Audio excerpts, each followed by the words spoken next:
Close your eyes and let the world become quieter than it has been all day, because we are going to walk slowly into a time when Rome was not a monument, not a legend, not a map colored in red, but only a handful of fragile human routines beside a river that kept flowing whether anyone watched it or not.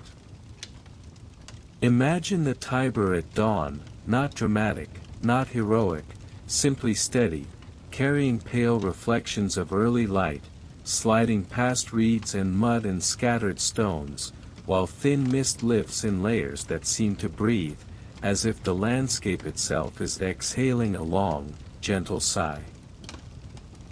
On the low hills near the water there are small homes built from wood and clay and whatever can be gathered without traveling too far, and if you listen carefully you might hear the soft crackle of a fire that never fully goes out, because keeping flame alive feels like keeping life itself from slipping away. No one here calls this place the center of the world, because the world still feels wide and uncertain, and the idea of controlling distant coastlines or mountain passes has not yet entered the mind in the form it will later take, so daily thought stays close to the ground, close to hunger, close to weather, close to the simple question of whether the next harvest will be enough.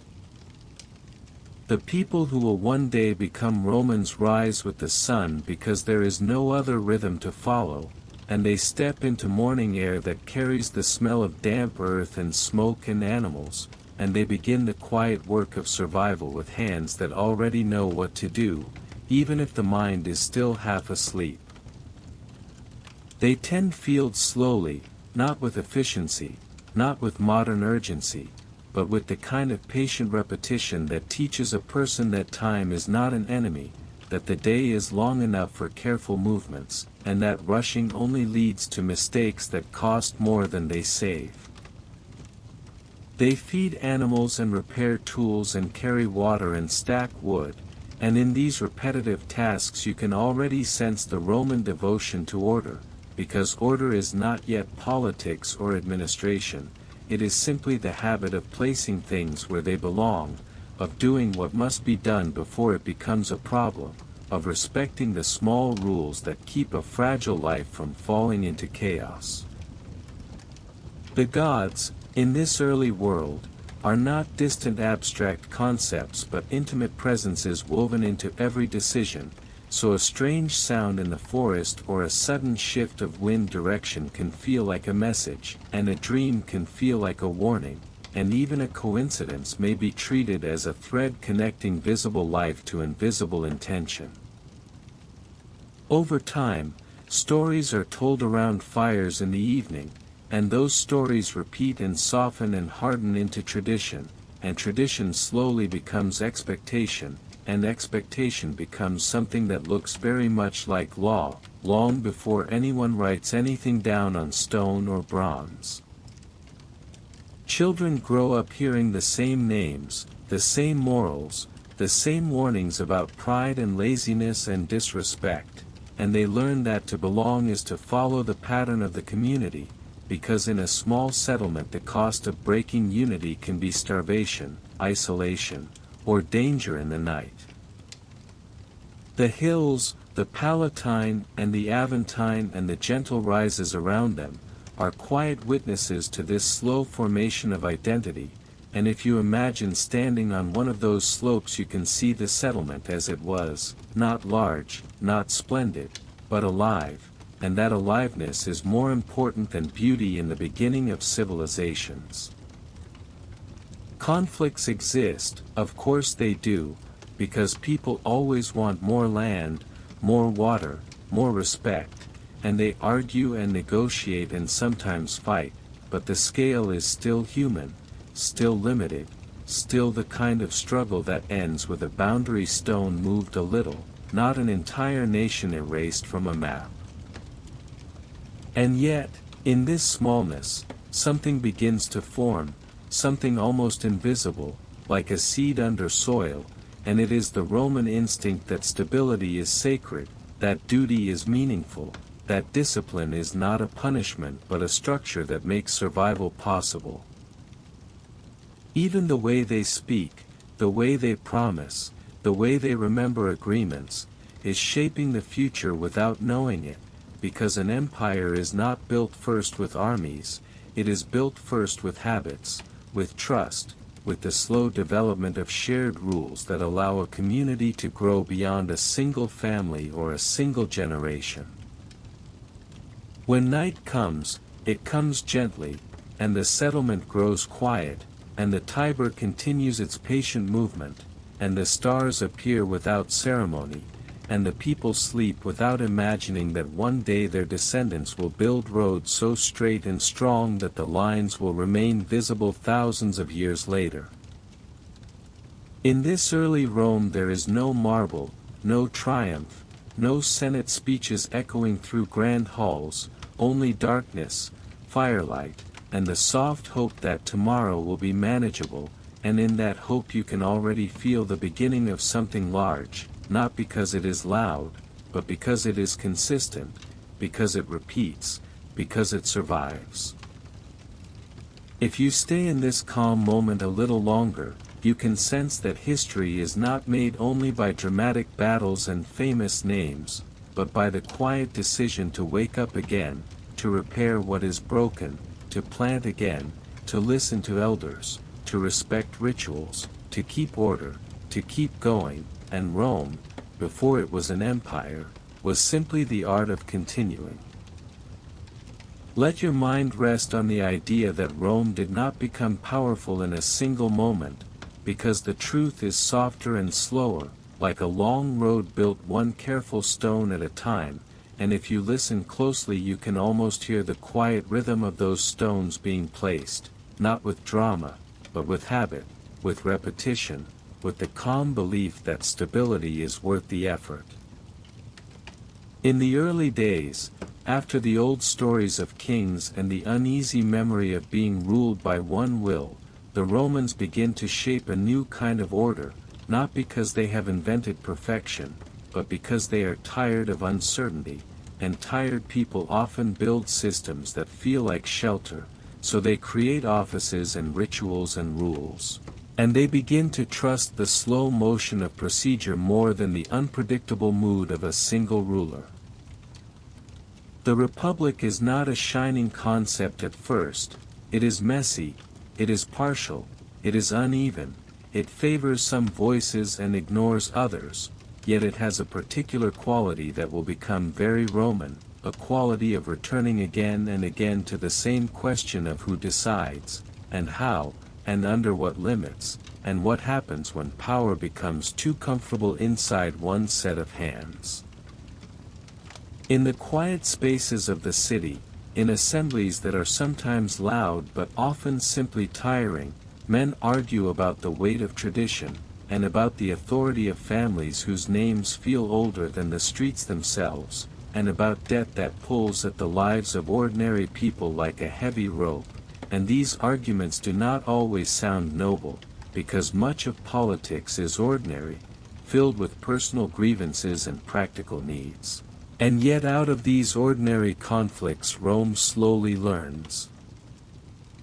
how to turn disagreement into structure. The patricians, proud and guarded, hold the sacred positions close, as if power were a family heirloom meant to remain indoors, while the plebeians, more numerous and more exposed to the sharp edges of daily labor, feel the pressure of a system that asks them to fight and pay and obey, yet offers little voice in return, and this imbalance becomes an engine, not of sudden revolution, but of long negotiation. Because Roman change often comes not like lightning, but like weather slowly changing over a season.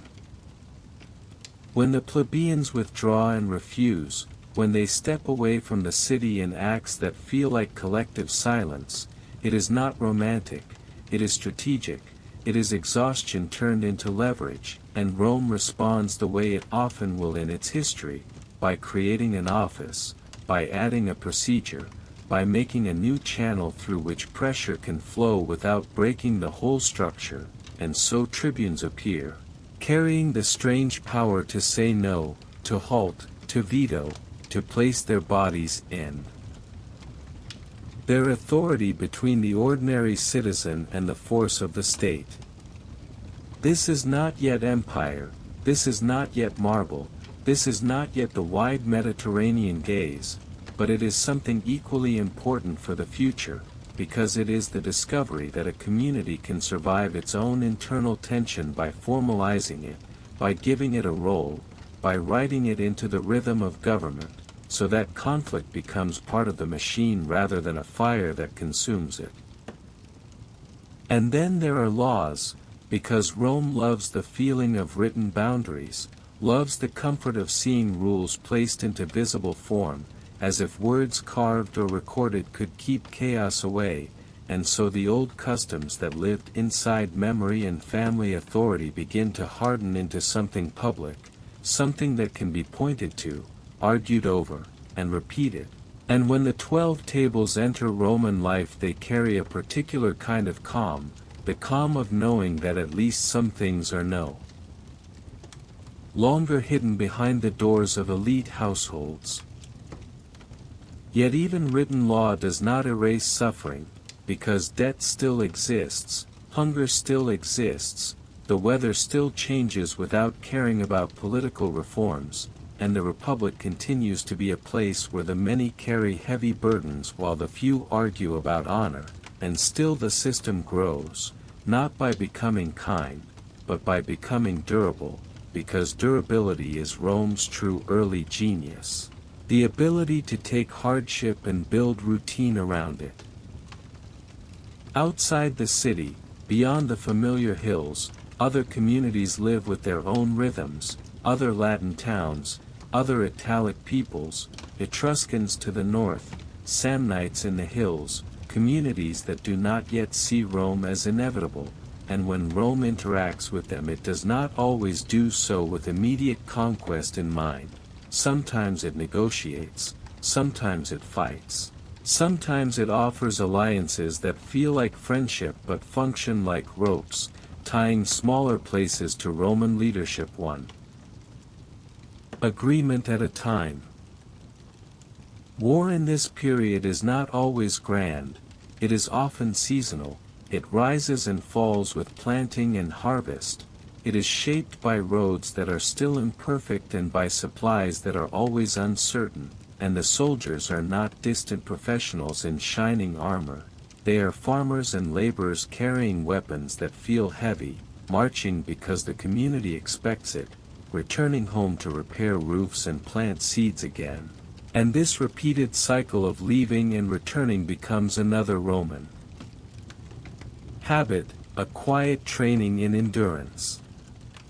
The legion itself, in these early forms, is not a perfect machine yet, but you can already sense the Roman preference for organization, for units that can be counted, moved, repositioned, and disciplined, and the discipline is not always gentle, because Rome believes that pain can produce order, and order can produce survival, and survival can produce growth. And so the Republic slowly learns how to make human bodies behave like parts of a larger plan.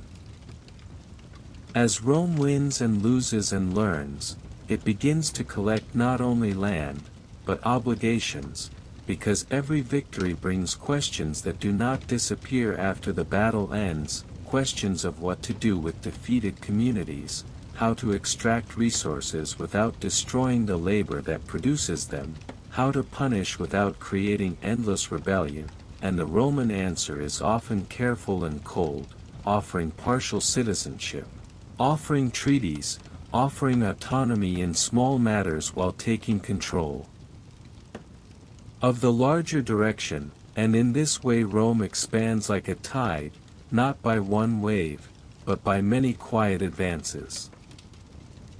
If you could walk through Rome during this time, you would not see the later skyline of temples and arches that tourists imagine, you would see a living town still full of rough edges, streets muddy after rain, markets busy and loud in the day yet quiet at dusk, simple shrines where people place offerings without needing philosophical certainty, And a Senate that feels less like a grand stage and more like an anxious room where influential families measure each other's pride.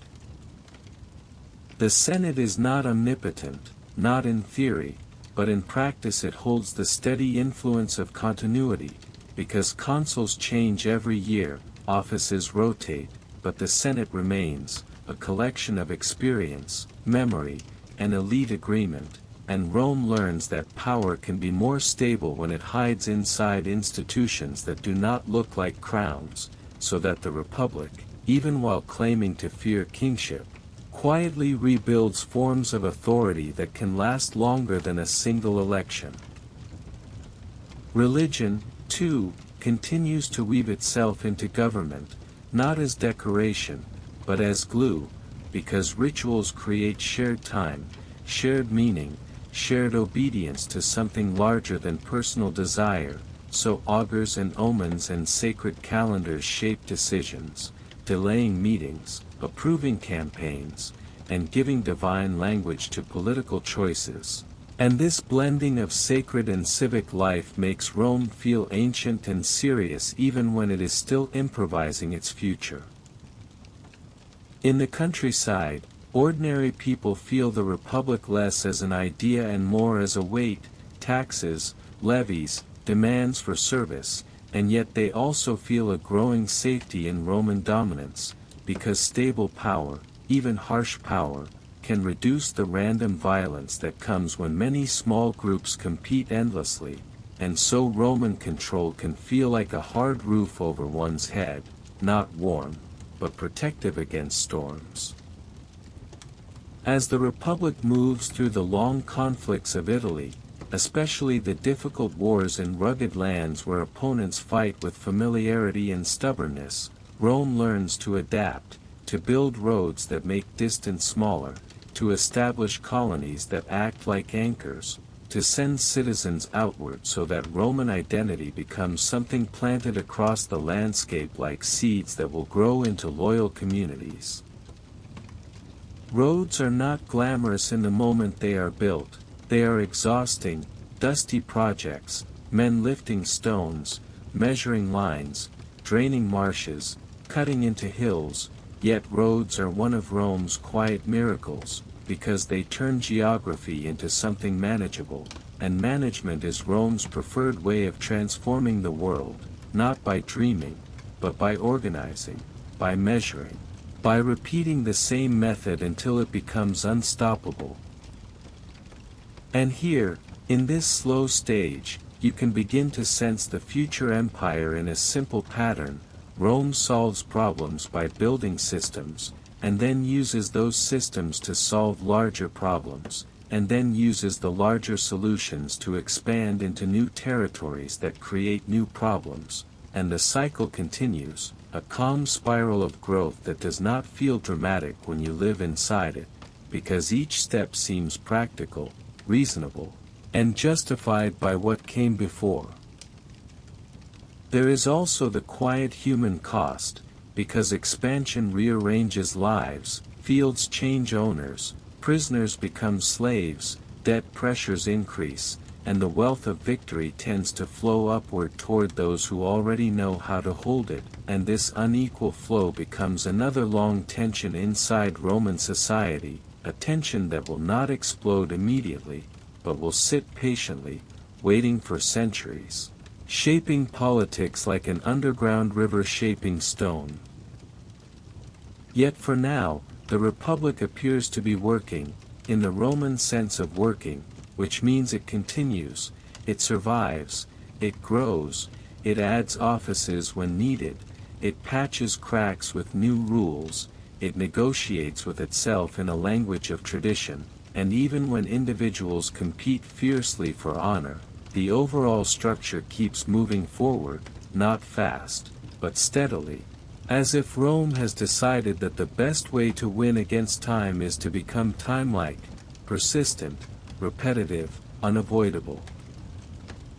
If you let your mind drift over these years, you can imagine the days passing in quiet layers, elections happening, omens being read, armies being raised, fields being planted, treaties being signed, disputes being argued, laws being adjusted, and behind all of this the simple Roman desire for control, not necessarily cruel control, but control as a substitute for fear. Because fear is what small communities feel when they look at the world and realize how easily everything can be taken away.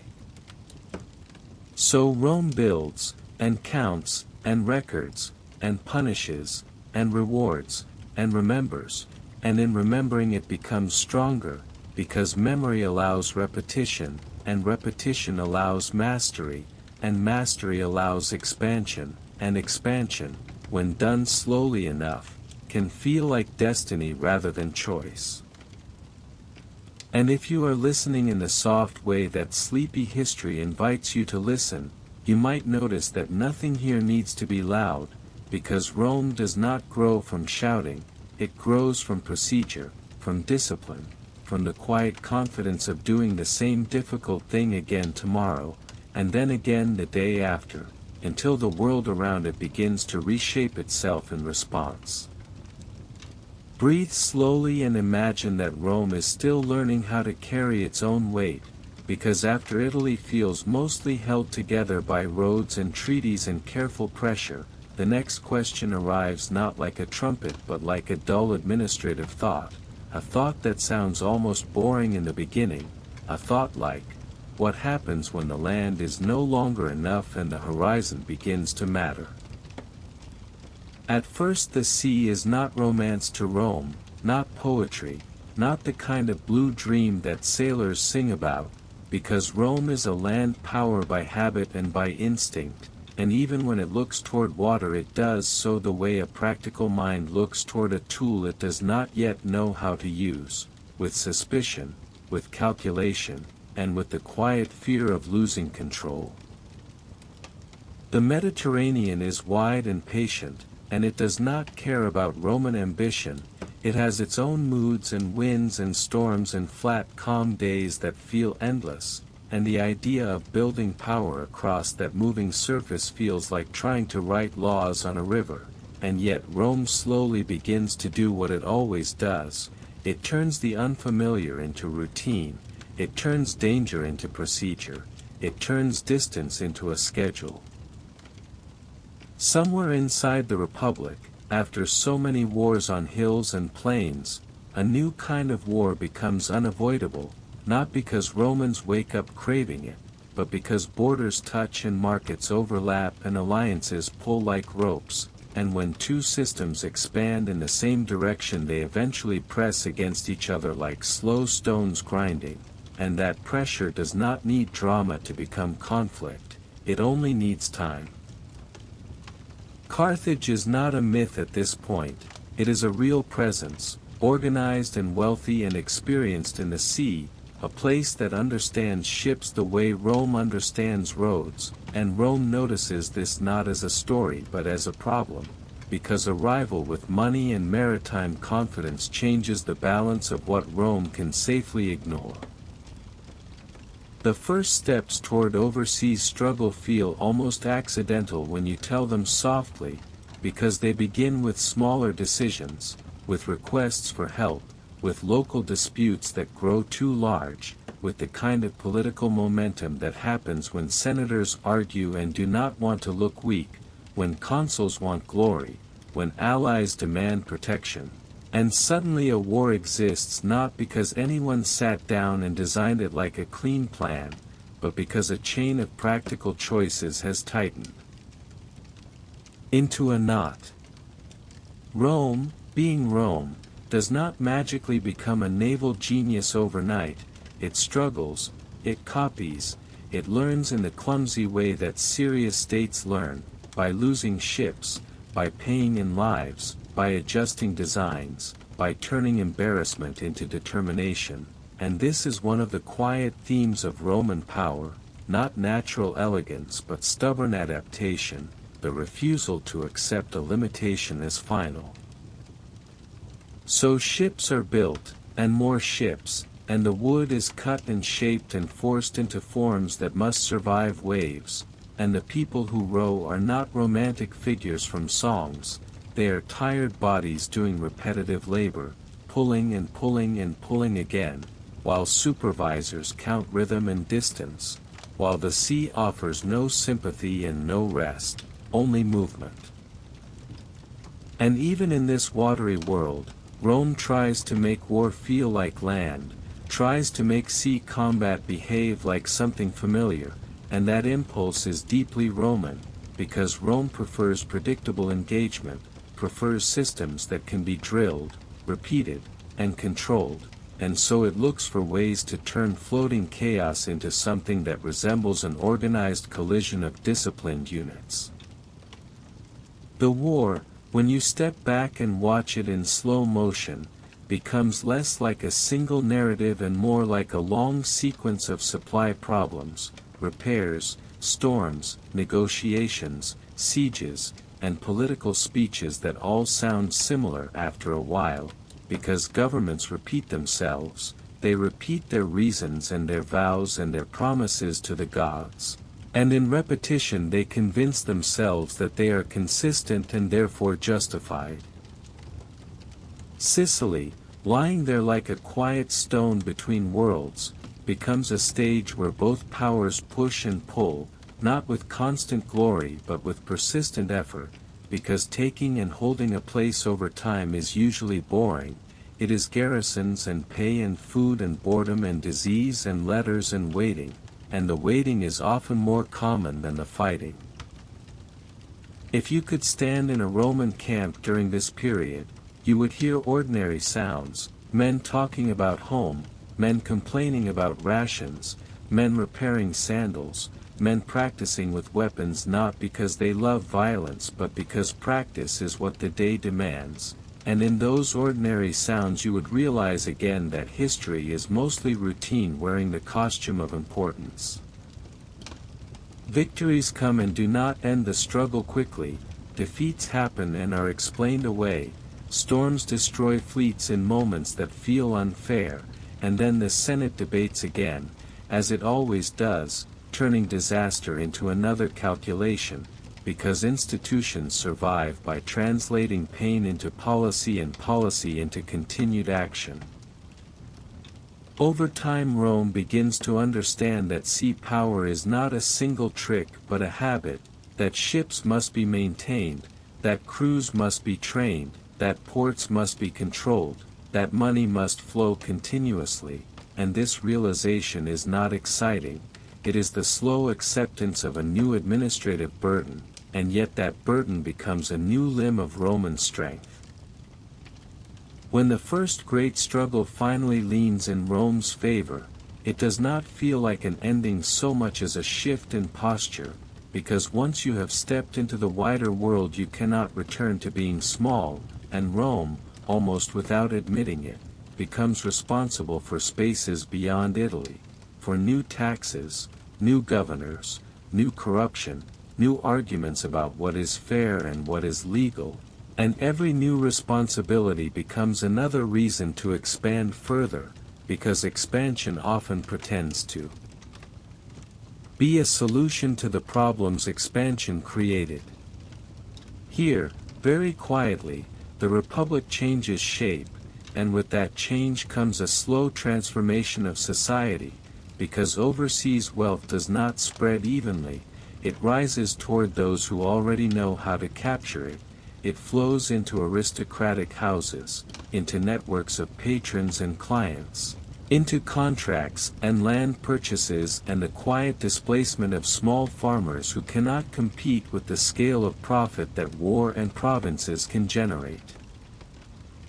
The countryside begins to feel different, not because the soil changes, but because ownership patterns shift, and when land concentrates, people move, and when people move, Rome's streets become fuller, louder, more strained, filled with citizens who still have rights in theory but fewer stable anchors in practice. And in the background of all this, almost like a slow drum you can barely hear, the army becomes more important, not only as a seasonal duty but as a path for the ambitious and the desperate, because when wealth and land drift upward, service becomes one of the few remaining routes toward security, and leaders begin to notice that soldiers are not just units, they are people who can be loyal to a commander as much as to a state. This is not yet the dramatic collapse, not yet the civil wars that later storytellers love, but it is the quiet preparation for them, the way a room slowly fills with smoke long before anyone sees flames, because inequality is slow, and ambition is patient, and institutions can remain standing even as they begin to creak. Meanwhile, across the water and across the mountains, old enemies remember defeats and refuse to forget, and new enemies watch Rome's growth with careful eyes, and the world, which once felt like scattered regions, begins to feel like a single connected field of pressure, where an action in one place creates ripples elsewhere, and Rome now lives inside those ripples.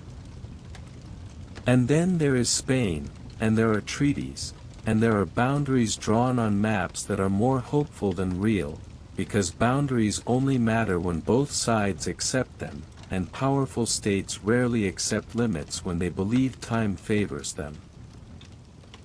When the next conflict begins to form, it does not need a loud beginning, it begins with movements, with alliances, with city politics, with a commander building reputation, with Rome and its rivals preparing in ways that sound boring when described, building stockpiles, negotiating with local leaders, counting money, counting ships, counting men, because war is often counting before it becomes killing.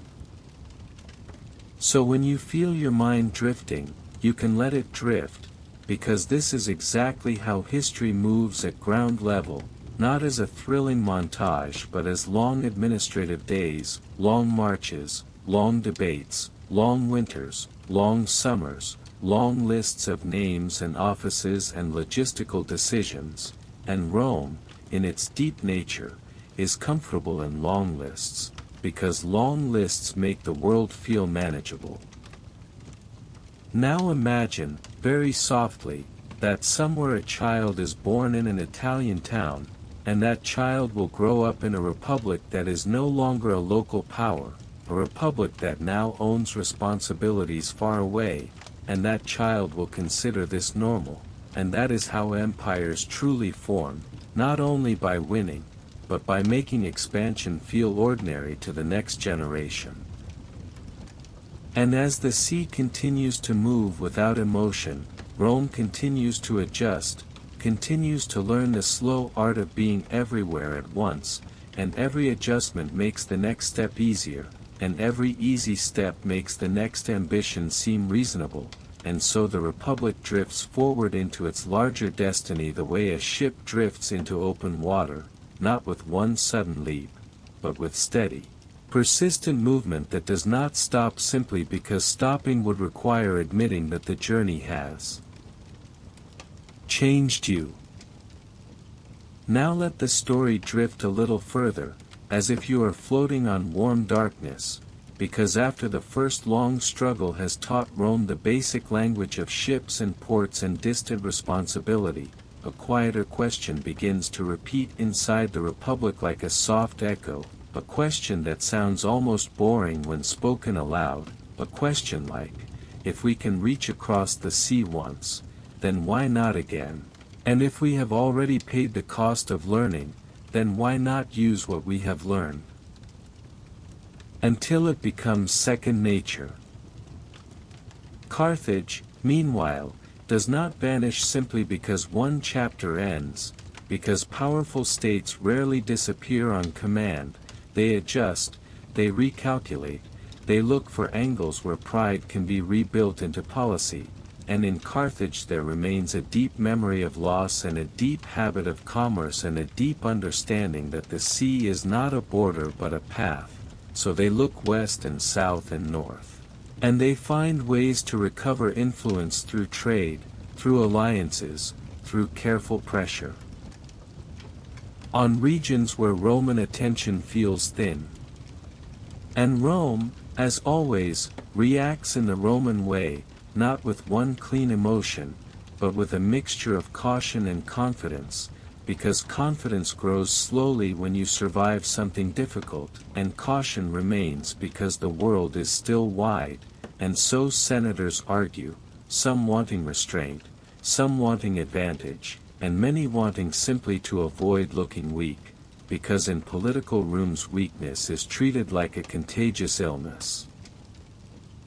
The word province becomes heavier now. It is no longer an experiment, it becomes routine, and routine creates bureaucracy, and bureaucracy creates opportunities, and opportunities create corruption, and corruption creates resentment, and resentment is a slow fuel that can burn for generations without making loud noise. You can imagine a Roman governor arriving in a distant place with a small staff, a few soldiers, a sense of entitlement, and a sense of anxiety, because he knows he is far from the city where reputations are made, so he wants to return with wealth and stories and proof that he mattered, and this desire does not always produce justice, it produces extraction, and extraction produces quiet suffering that does not enter Roman speeches in honest ways.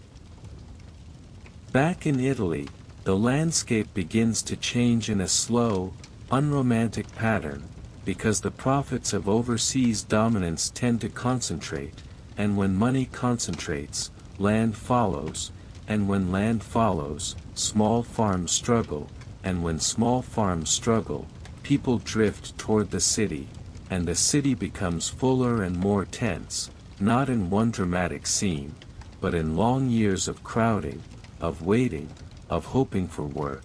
of listening to promises that sound beautiful and deliver little.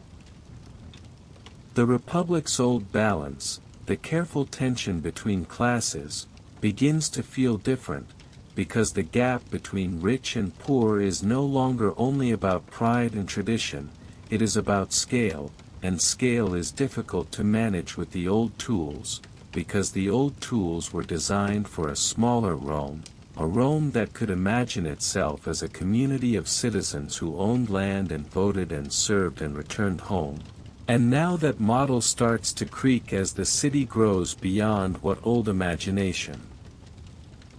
can comfortably hold.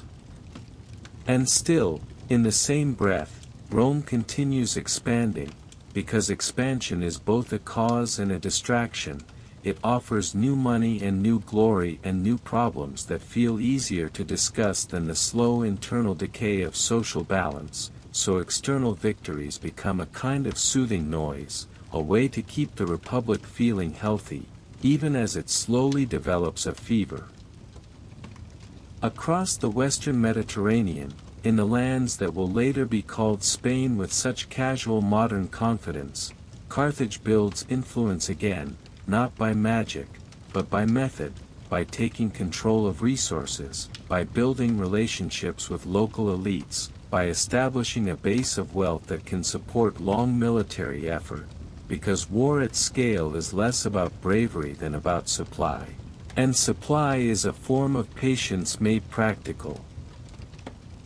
If you let your mind hover over the map gently, you can see lines forming, not official lines, but lines of pressure, Rome watching Carthaginian movements, Carthage watching Roman politics, each side understanding that the other is not truly satisfied, each side aware that peace is often only the pause where both powers reorganize their breathing. And now, quietly, a family becomes important, not because families are magical, but because in states like Carthage and Rome, power often travels through households like water through channels, so the Barca family, especially Hamilcar and later his sons, begins to feel like an engine of Carthaginian determination, and Rome, hearing names and rumors and reports, begins to feel a familiar discomfort, the discomfort of sensing that an enemy has not accepted the role of defeated partner. Imagine the Roman Senate receiving messages, letters carried by tired couriers, reports from merchants, whispers from allies, and these reports are not cinematic, they are paper and ink and anxious interpretation, they are senators leaning over details, asking what it means that Carthage is growing strong in Iberia, asking what it means that silver mines feed armies, asking what it means that local tribes shift loyalties the way wind shifts direction. In Rome, arguments happen the way they always do, as repeated performances of concern and pride, some men saying, "We must act now," others saying, "We must not waste resources," others saying, "Let us make treaties," others saying, "Treaties are only words," and behind all of them the quiet truth that ambition is not something you easily turn off. Once you have begun to taste the feeling of being the power that others must negotiate with. So treaties appear, boundaries suggested, promises made, and as always with boundaries between expanding powers, the boundary is less a wall and more a thin thread, and threads can snap without anyone claiming responsibility, because responsibility is often the first thing politics tries to hide. A city becomes a symbol, as cities often do, a place like Saguntum, existing on the edge of influence, connected by alliances that sound stable until they are tested, and when it is tested, the language of diplomacy becomes strained, because each side interprets agreements in the way that best serves its pride, and pride is usually louder than logic even when it speaks in calm voices. Now the story begins to lean toward a figure that later ages will turn into legend, but for now he is only a man growing inside a political and military system, shaped by family expectation and state need, and his name is Hannibal, and when we say that name softly we should remember that he was not born as a myth, he was born as a child in a world of strategy and resentment and training. And he grew into adulthood surrounded by the idea that Rome was not simply a rival but a destiny to resist. You can imagine him learning in the ordinary way soldiers learn, through repetition, through fatigue, through watching older commanders, through understanding supply and marching and negotiation, through seeing how fear moves through human groups, through learning how a leader can shape morale with a few words, and how discipline can hold a force together even when the landscape tries to tear it apart. Meanwhile, Rome continues to behave like a state that believes itself protected by its own habits, a belief that is partly justified because those habits have worked before, but habits can also become a kind of sleep, and a sleeping power sometimes assumes that enemies will behave in predictable ways, like approaching from the direction you expect, on the timetable you prefer, under the rules you consider normal. In the background, the Roman military system continues to evolve, legions drilled, roads maintained, allies managed, and all of this feels like strength, because it is strength, yet strength can become complacency when it is too familiar, when victories feel like evidence that the future will resemble the past. Carthage chooses a path that feels both practical and shocking, a path that turns geography itself into a weapon, because if the sea is contested, if Rome expects ships, then the land becomes the unexpected door, and so preparations grow, routes studied, supplies gathered, alliances tested, and the great decision forms not as a sudden inspiration but as a long, calculated willingness to do something difficult enough that it might succeed precisely because the enemy thinks it is too difficult. And so the march begins, not yet in the loud battle scenes, but in the slow movement of men and animals and equipment, in the counting of grain, in the careful timing of seasons, because mountains do not forgive impatience, and winter does not negotiate with pride. If you picture the army moving, you can let the image become soft and distant, long lines of soldiers, pack animals, wagons, officers riding and watching, local guides speaking in languages that do not sound like Latin or Punic, the air changing as altitude rises, the roads narrowing, the ground becoming harsher, and over everything the quiet pressure of the decision itself. Because once you choose to cross into the unknown, you cannot easily pretend you did not choose it. The Alps are not a single dramatic wall in lived experience, they are a long sequence of cold, steep, exhausting obstacles, and in a sleep story we do not need to shout about them, we can simply observe them as they are, stone and snow and wind, the kind of landscape that makes human ambition feel small, and yet humans keep moving because movement is what armies do, movement is what planning demands. Movement is what survival requires once you have committed. There are losses, of course, there is sickness, there is fear, there are moments when men look down at drops that seem endless, and even elephants, those heavy improbable animals, become part of the slow logistical nightmare, not as fantasy, but as burden and symbol and difficulty all at once, and yet the column keeps moving, because to stop is to die, and to turn back is to admit that the entire gamble was only theater. And then, slowly, as if the world itself is turning in its sleep, the army emerges into Italy, not where Rome expects, not in the way Rome prefers, and suddenly the Republic must face a kind of threat that feels unfamiliar precisely because it arrives outside the usual channels of Roman control.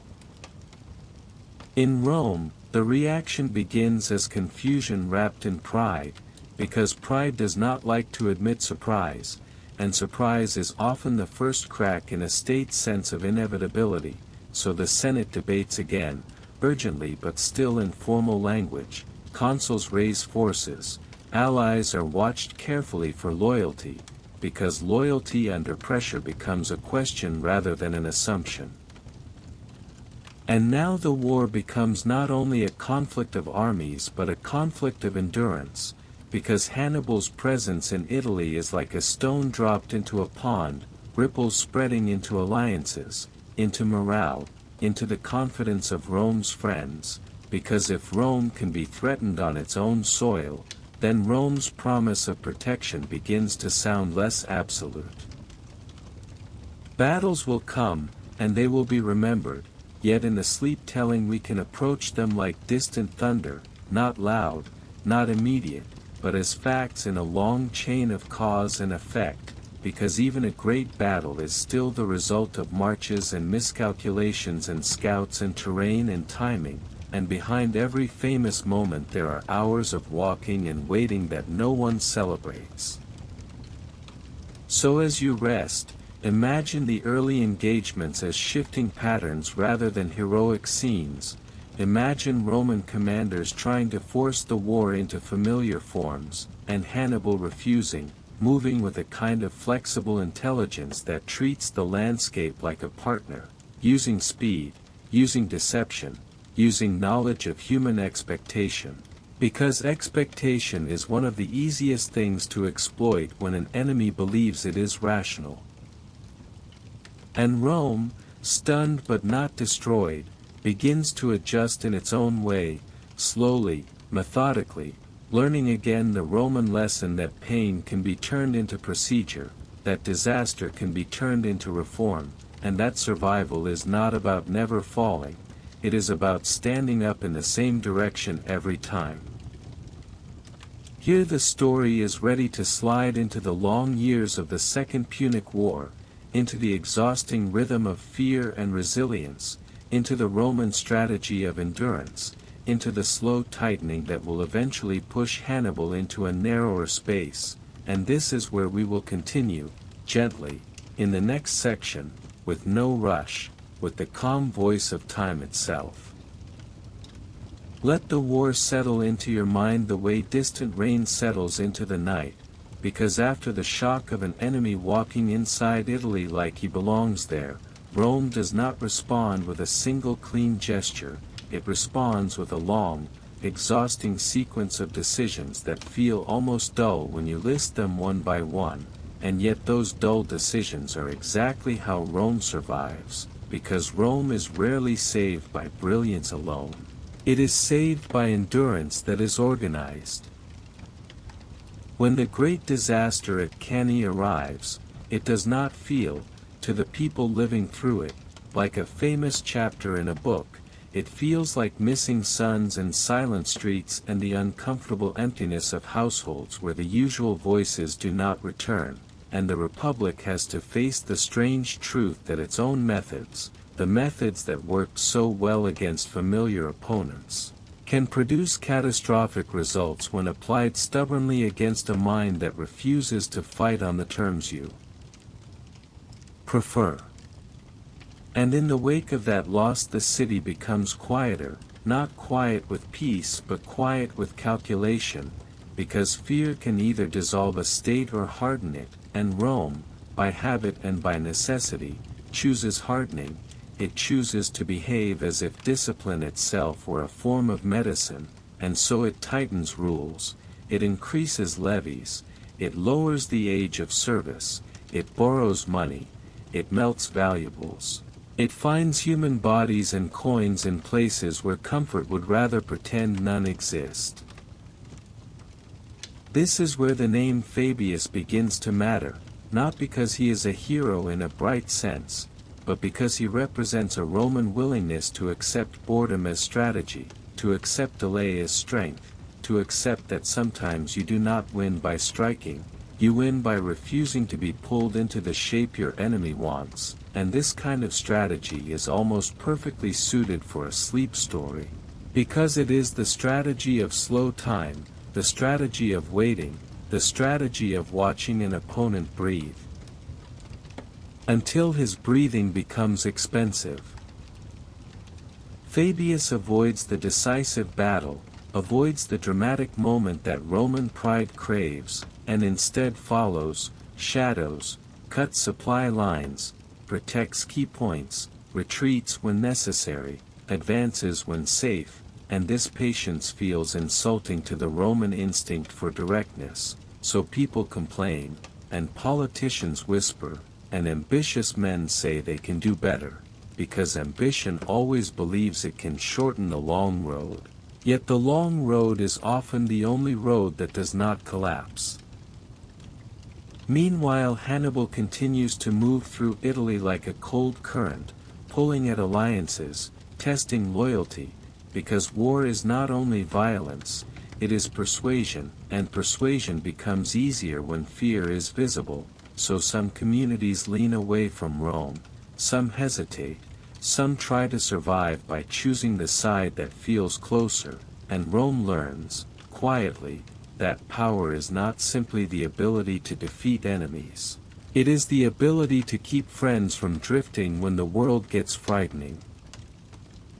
Capua turns, other places hesitate, and Rome responds not with immediate collapse but with the slow mechanics of control, sending forces, building camps, offering incentives, punishing betrayal when it can, and the punishments are not only moral statements, they are messages, because in an alliance system messages matter as much as swords, and Rome wants the message to be that fear of Rome should outlast fear of Hannibal.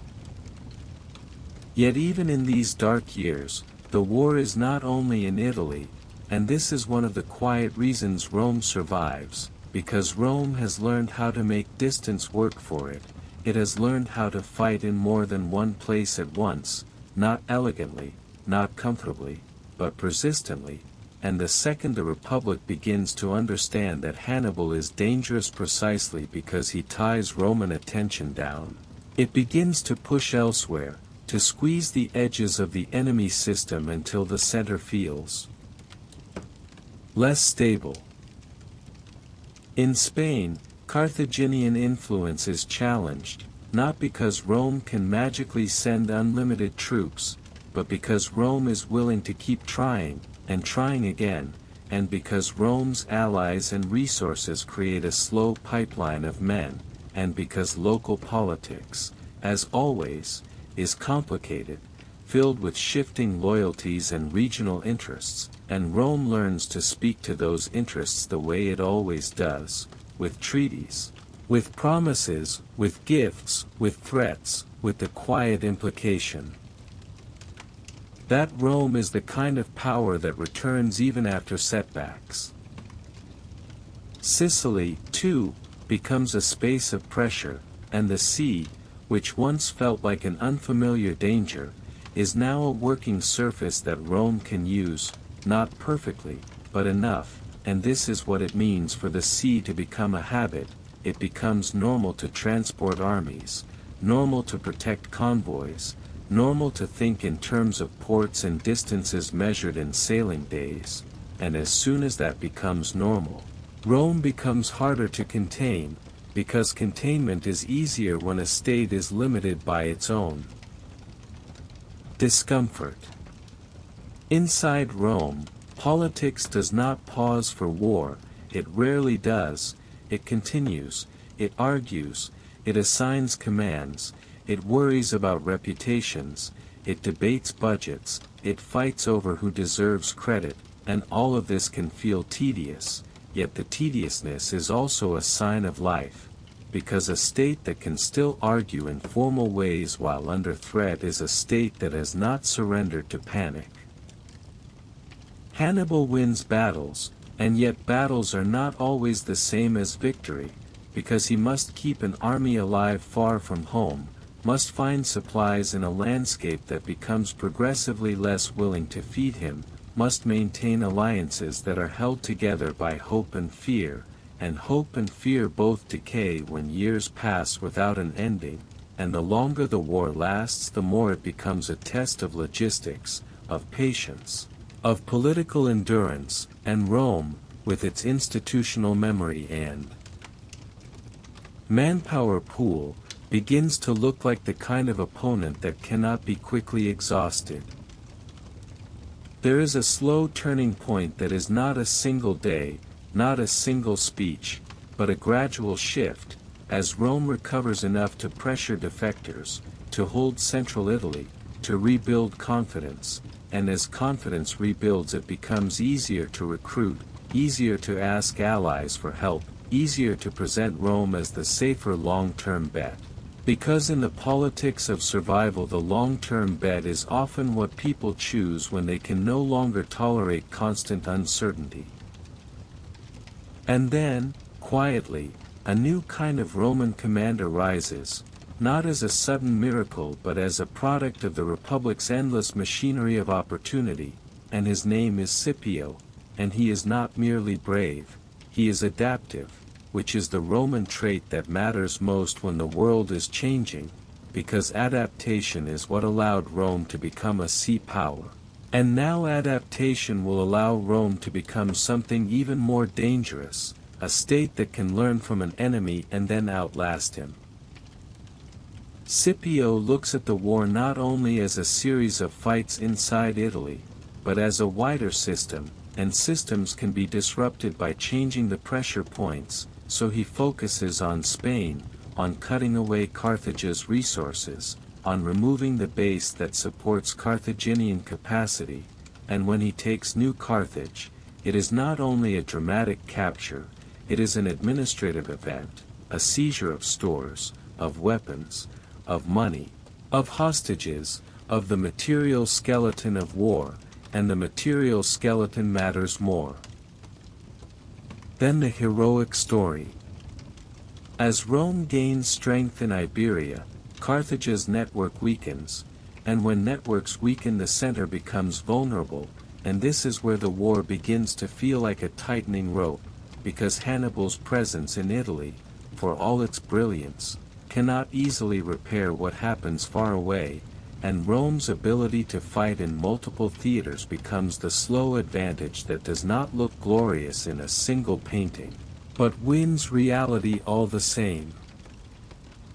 The Senate, cautious and proud, hesitates over bold moves, because bold moves can fail and failure can end careers, and yet eventually Rome begins to accept the logic of taking the war to Africa, because if Hannibal can make Italy unsafe, then Rome can make Carthage unsafe, and safety is one of the strongest arguments any government can make to itself when it is tired. So the idea becomes action, the action becomes preparation, the preparation becomes ships and supplies and treaties with local African kings, because Rome is never alone, it always seeks to stand on a web of relationships, and Scipio builds that web with patient diplomacy, with promises of advantage, with the familiar Roman mixture of generosity and calculation that turns allies into instruments of policy. When Scipio lands in Africa, it is not the loud cinematic moment you might expect. It is messy, it is cautious, it is soldiers stepping onto foreign soil, building camp walls, sending scouts, negotiating, and waiting, because even bold strategy still requires the boring work of surviving the first days in a hostile environment. Carthage, feeling pressure at home, calls Hannibal back, and this recall is like a slow sigh of inevitability, because the war has reached the point where the distant brilliant campaign must return to defend the core, and Hannibal, who has lived in Italy for years like a storm that never fully moves on, now must leave the landscape that shaped his legend, and he must return to a homeland that has changed while he was away. Because long wars change everyone, even those who pretend they are. Stable. The final confrontation, when it comes, is not only two men, not only two armies, but two systems finally meeting where the tension has been pulled tightest, and at Zama the outcome is shaped by many things: training, morale, allied cavalry, discipline, the accumulated learning of years, and Rome's capacity to take experience and turn it into a repeatable method. When Carthage loses, it loses not only a battle but much of its freedom to act, and Rome does what it often does after victory: it creates terms, it creates obligations, it turns a defeated power into a regulated space, because regulation is Rome's preferred language of domination, and the war ends not with romance but with paperwork, with tribute, with limitations, with political reality set into place like stones in a wall.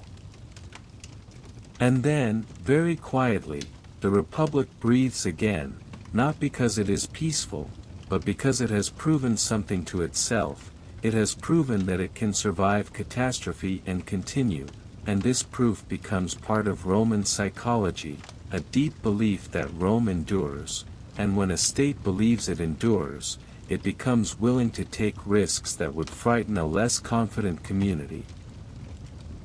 Yet victory has consequences that feel slow and heavy rather than celebratory, because the war has drained Italy, it has killed enormous numbers of people, it has disrupted farms, it has increased dependency on slaves captured abroad, it has concentrated wealth in the hands of those who profited from contracts and spoils, and it has made military command feel even more important as a path to honor and political power, and all of these consequences do not explode immediately, they accumulate. Like sediment at the bottom of a river. The Republic now owns more of the Mediterranean story than it once did, and ownership demands management, management demands governors, governors demand money, money demands taxes, taxes demand enforcement, and enforcement demands soldiers, and soldiers demand loyalty, and loyalty begins to attach itself not only to the abstract idea of the Republic but to the commanders who pay and lead and protect. And this is another quiet transformation, the shifting of emotional gravity from the state as a concept to the leader as a person. So as you rest, imagine that the end of this great war does not close a book, it opens a filing cabinet, because the next era is filled with provinces, with disputes over spoils, with arguments over reforms, with generals who taste fame and want more, with citizens who crowd the city and want relief, and with senators who want the world to remain governable by old traditions even as the old traditions strain under the weight of a much larger reality. Rome, having learned the sea, now cannot unlearn it, and having learned that it can reach anywhere with enough persistence, it begins to look east, toward Greece, toward kingdoms that have their own histories and their own sophistication, and Rome will tell itself that it goes there reluctantly, that it is forced, that it is invited, that it is defending allies, and sometimes these claims will be partly true. Yet even truth becomes a tool when a powerful state discovers that expansion can be explained as responsibility. And this is where we will drift next, softly, without hurry, into the slow Roman involvement in the Greek world, where diplomacy becomes conquest, where admiration becomes domination, where the Republic begins to absorb cultures even as it insists it remains the same, and where the future imperial shape begins to appear not as an announcement but as a gradual change in posture. Like a person who does not notice they have stood up straighter until someone points it out. Let the next years arrive softly, like a slow curtain of dusk, because after the Great Western War ends and Rome learns the calm, repetitive work of holding provinces, the Republic begins to notice a different kind of horizon, not made of waves and ports but made of diplomacy, prestige, and the strange glitter of the Greek world, a world where power speaks not only with swords but with culture, alliances, and the carefully chosen words that make conquest sound like protection.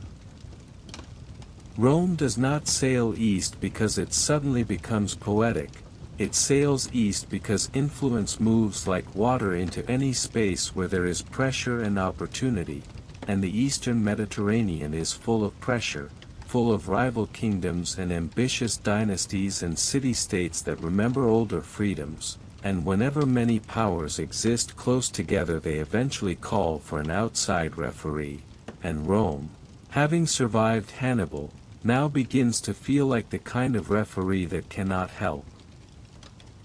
but become the owner of the game. At first it is invitations and complaints, allies asking for help, Greek cities hoping that Roman force can balance Macedonian strength, and Rome responds the way it always prefers to respond, by treating the situation like a legal problem that can be solved with formal commitments, with treaties, with declarations, with the comforting structure of, we are not conquering, we are restoring order. Because order is the most reusable justification in history, it can be worn by almost any ambition and still look respectable. The Macedonian kings, heirs of Alexander's world, do not see Rome as a harmless outsider for long, because Rome does not arrive lightly, it arrives with legions, with discipline, with the quiet confidence of a state that believes it can learn anything it needs to learn, and when the legions stand on Greek soil their presence has a particular weight, not loud like barbarian raids in Greek imagination, but heavy like a contract you cannot escape once you have signed it.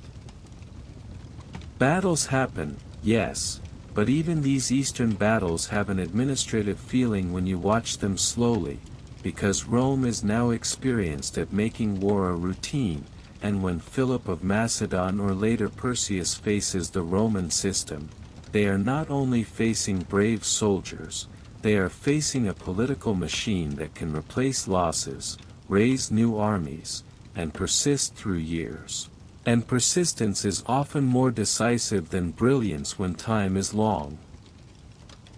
If you imagine the famous moment at Cynocephaly, where the Roman manipular system proves flexible against the Macedonian phalanx, you can see it not as a dramatic cinematic clash but as a lesson in structure, because a phalanx is strong when the ground is kind and the formation remains intact, but the world is rarely kind, and Rome's preference for smaller units that can adapt to uneven terrain becomes a practical advantage, an advantage built out of boring details like spacing, movement, and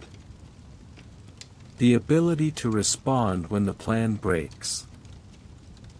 And then, after victory, Rome speaks a language that sounds gentle, the language of liberation, because Rome understands that words can reduce resistance, so it announces freedom for Greek cities, it performs the role of protector, it allows local pride to survive in ceremonies and councils, and for a moment the Greek world can almost pretend that Rome has come and then will politely leave. But leaving is not how power behaves once it has learned that staying is possible.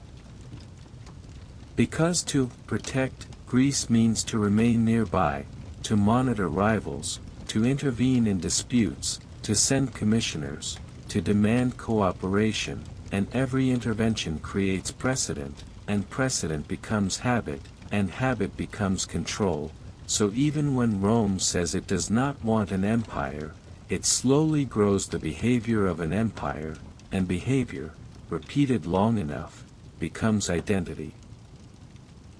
In the East there are more great names, more kingdoms that feel older and more refined than Rome wants to admit, the Seleucid world stretching across vast spaces, the ambitions of Antiochus, the careful games of diplomacy where marriage, tribute, and alliance are tools as sharp as weapons, and Rome steps into this environment with a particular Roman confidence. The confidence of people who do not believe they need to become elegant in order to be effective.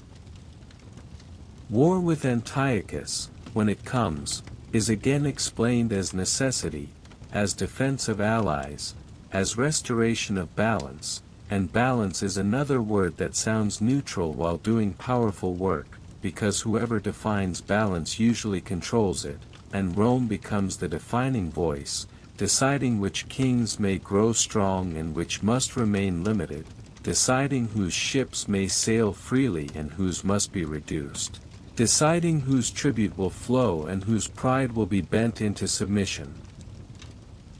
After victory, Rome does not merely win land, it wins leverage, it wins hostages, it wins financial flows, it wins the ability to shape Eastern politics without being physically present everywhere, because influence does not require constant occupation if local rulers fear the consequences of ignoring you, and fear, when structured into expectations, becomes another kind of invisible road connecting distant places to Rome.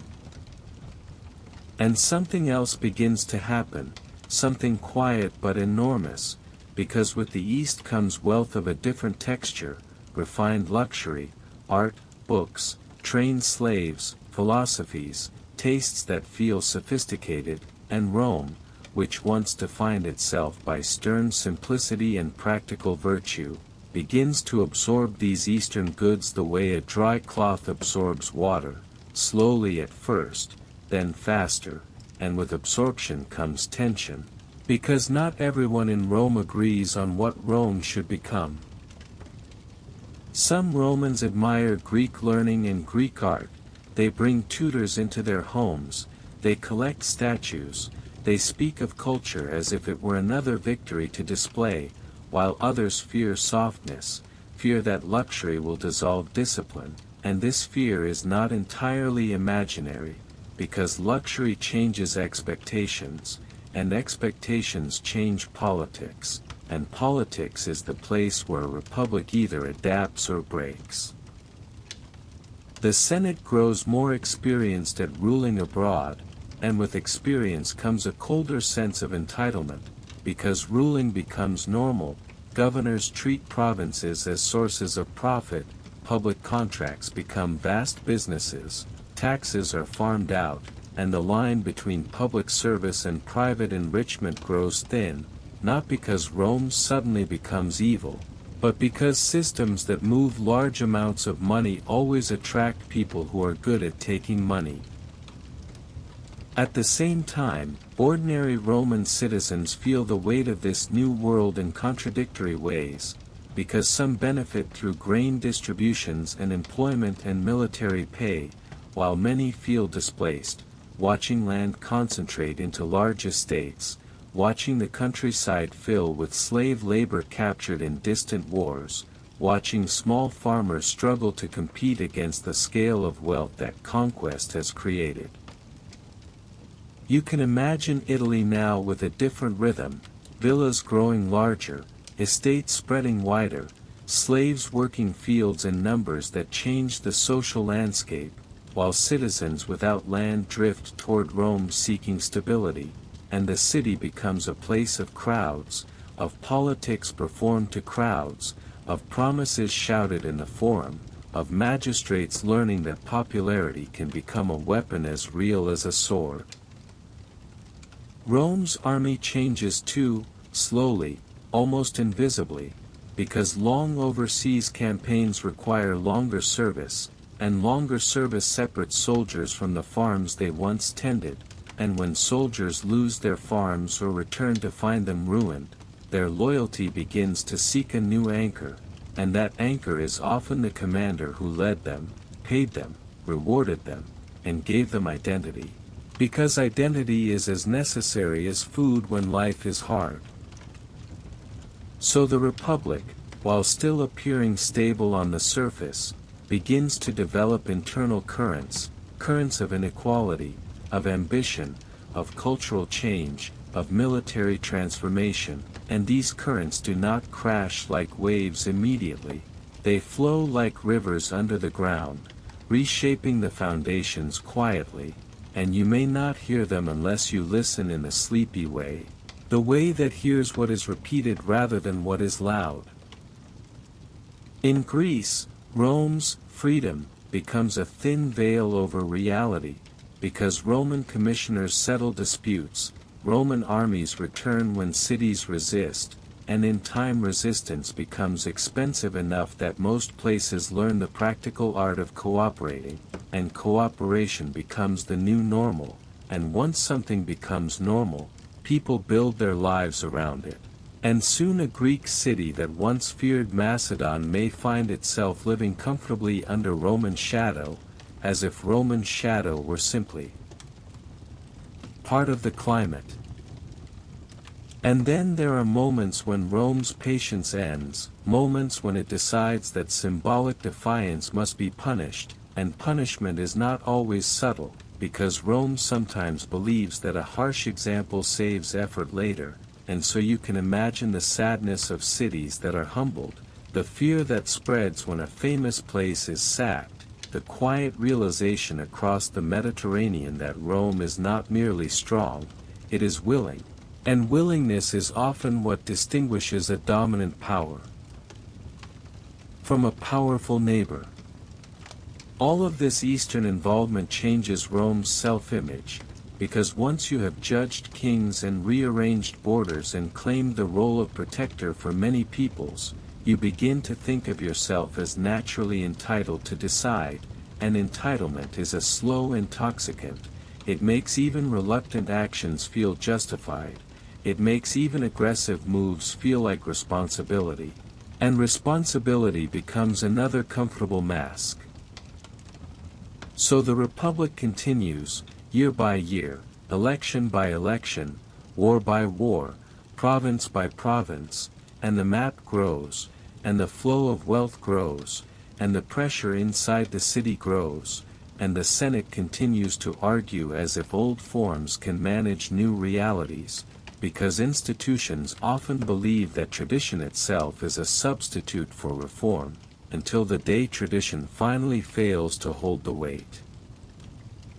And as you rest, you can let this thought become gentle and distant, that Rome's greatest changes are not usually announced, they are lived, they are repeated, they become habit, and habit becomes destiny, and destiny becomes something people later describe as inevitable, even though it was built from thousands of small choices made by tired men in crowded rooms, men who wanted safety, honor, and advantage, and who found all three by continuing to expand.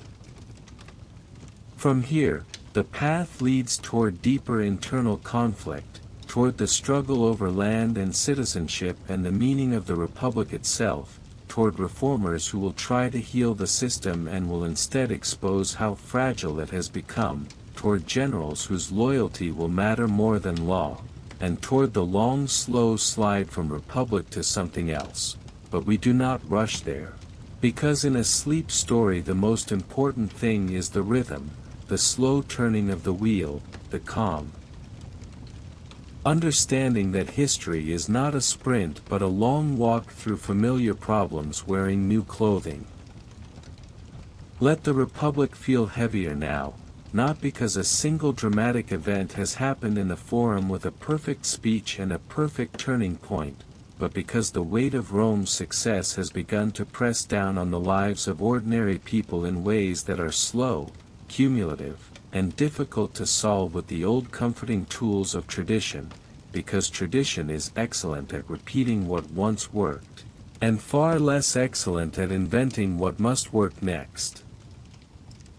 In the countryside, the pattern that war created keeps repeating: estates grow larger, land becomes more concentrated, slave labor becomes more common, and the small farmer, once imagined as the stable heart of Roman citizenship, becomes less stable, less protected, more likely to fall into debt, more likely to sell land at a bad moment, more likely to drift toward the city and become part of the restless crowd that watches politics as if politics were a kind of weather that might finally bring relief.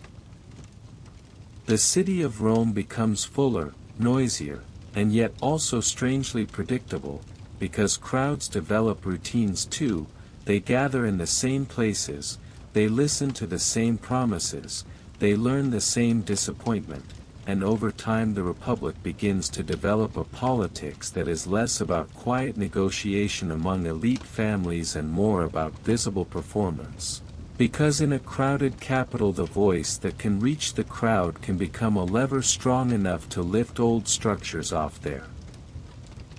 hinges. In this atmosphere, the idea of reform does not arrive like a gentle breeze, it arrives like a practical question asked too many times to ignore, a question like, what happens when the citizens who are expected to serve in the army no longer own the land that once made service meaningful? What happens when the people who vote and fight and pay taxes cannot sustain a stable life? What happens when the Republic grows abroad but becomes fragile at home? And this is where the Gracchi enter the story, not as saints and not as villains, but as symptoms, because a system under strain tends to produce figures who speak to that strain, and when Tiberius Gracchus pushes land reform, he is touching a raw nerve that has been quietly swelling for years, because land is not only property, land is dignity, land is security, land is the idea that citizenship has a material foundation rather than being only a word spoken at assemblies. When Tiberius proposes redistribution of public land, it sounds, on paper, like a correction, a return to a healthier balance, and many people support it because support is easy when your stomach and your future feel uncertain, and yet the Senate and its allied interests resist, because resistance is easy when your wealth and status are tied to the continuation of the existing pattern. And this is the boring truth of politics everywhere, that principles often follow possessions like shadows. Follow bodies.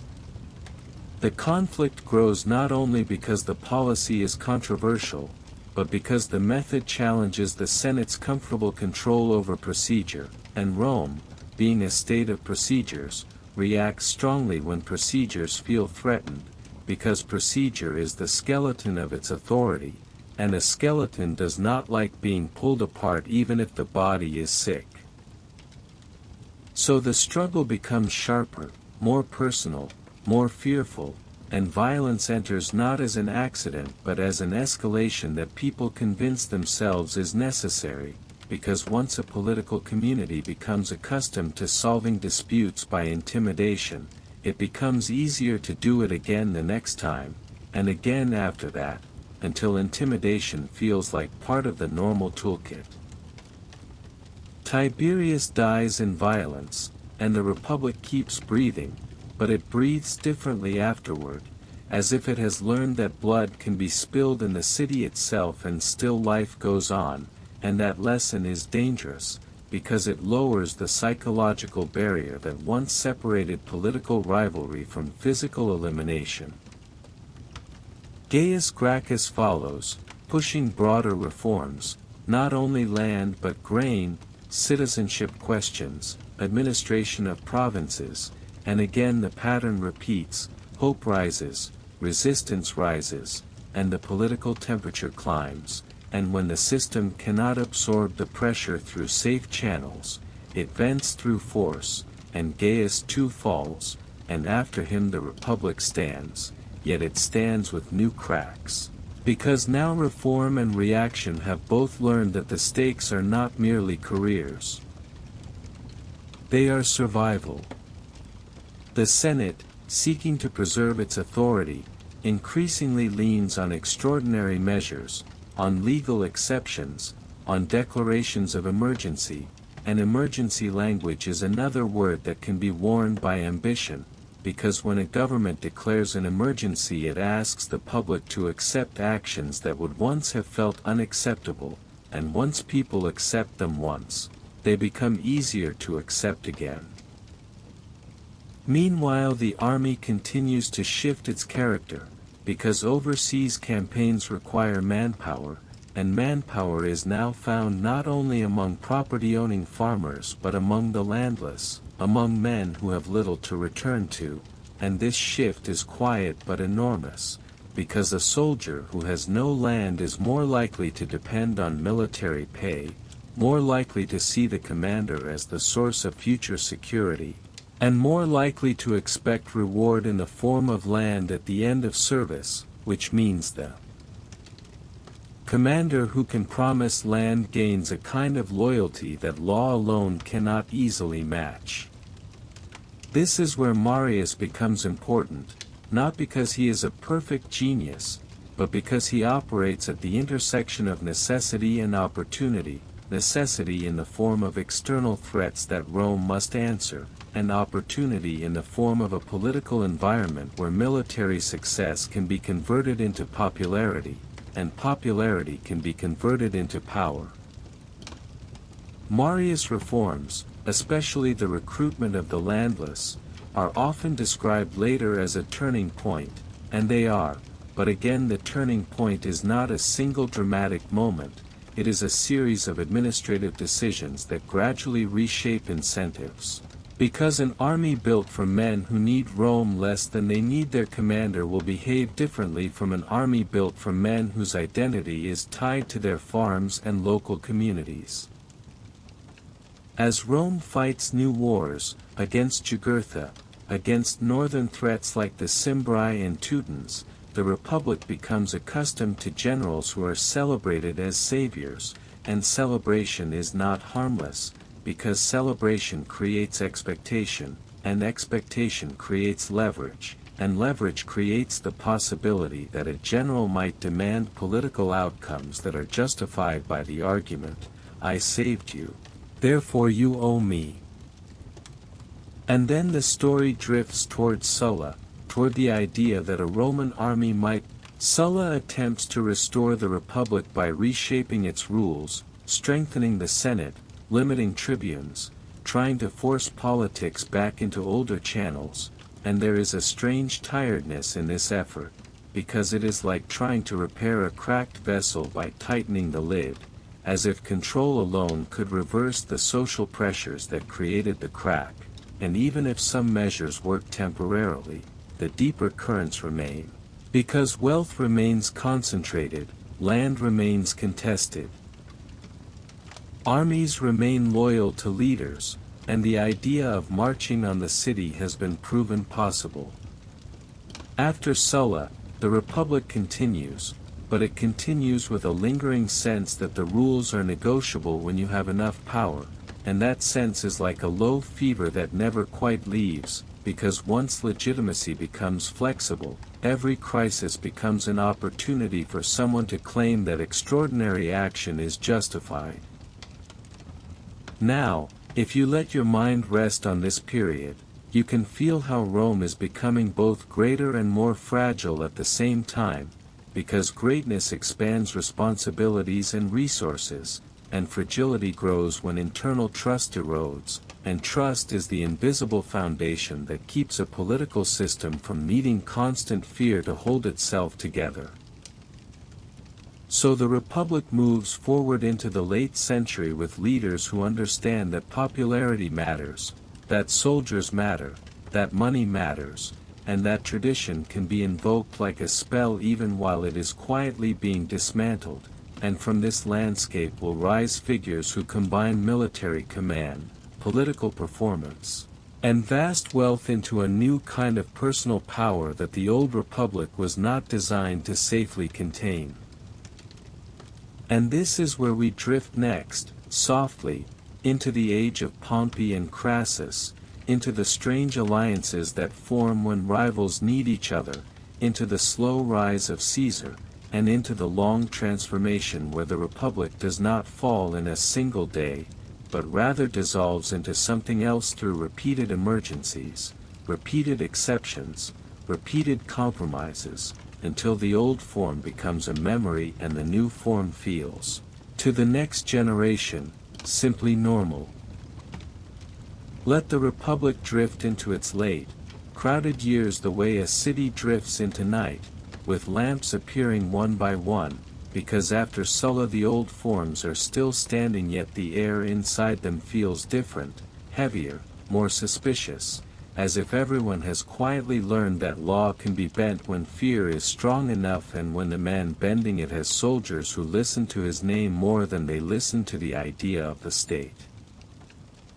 In these years Rome is loud in the daylight and tense in the shadows, and the Forum is full of voices that sound confident but often carry anxiety underneath, because politics has become a contest not only of persuasion but of resources, and resources now include provincial wealth, private networks, public contracts, and above all the invisible currency of reputation. The sense that a man can deliver protection or punishment even when he is not officially holding an office. Pompey rises with a kind of smooth inevitability that feels almost administrative, because he becomes useful to many groups at once, useful to the Senate when it needs force to restore order, useful to the people when he promises spectacle and grain and victory, useful to his own soldiers because he can reward them, and when a single figure becomes useful to too many interests, the Republic begins to depend on him in the way a tired body depends on a crutch, pretending it is temporary while secretly fearing what happens without it. Crassus exists beside him like another shape of power, less glorious in popular imagination yet deeply influential, because money in Rome is not merely comfort, it is leverage, it is the ability to fund campaigns, to buy allies, to rescue clients from debt, to create obligations that never fully disappear, and when you picture Crassus you can picture a quiet man counting and calculating, understanding that wars create opportunities and that disaster can be a market if you have enough gold to buy what others are forced to sell.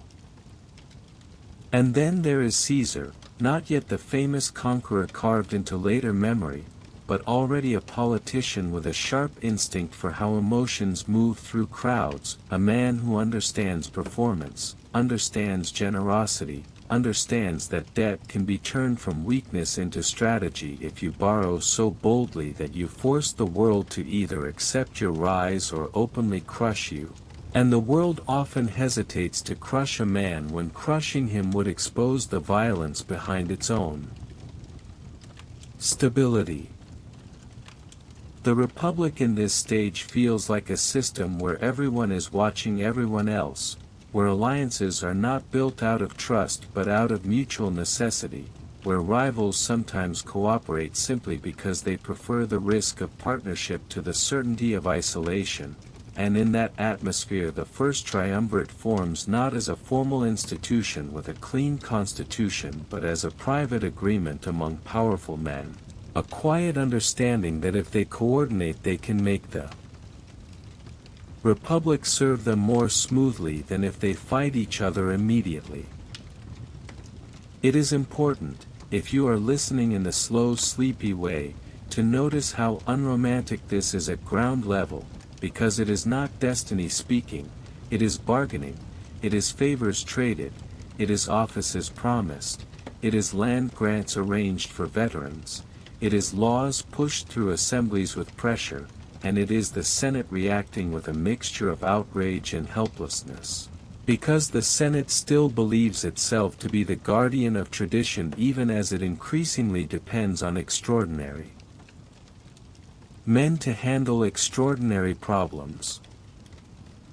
Rome's empire continues to produce money, and that money continues to produce inequality, and inequality continues to produce crowds, and crowds continue to produce demagogues, and demagogues continue to produce fear in the elite, and fear continues to justify emergency measures, so the city becomes a place where street violence and political violence begin to overlap, where gangs can be used like tools, where a politician's supporters can behave like a private force, and where the boundary between civic life and coercion becomes thin enough that it sometimes feels like a curtain rather than a wall. Against this backdrop, Caesar receives a command in Gaul, and the command is not merely a job, it is a platform, because a provincial command gives a man distance from Rome's immediate political attacks while also giving him access to an army, to wealth, to victories that can be presented as gifts to the people, and Rome has learned by now that victory is persuasive, victory creates glory, and glory creates political immunity, because criticizing a victorious commander can sound like criticizing the state itself.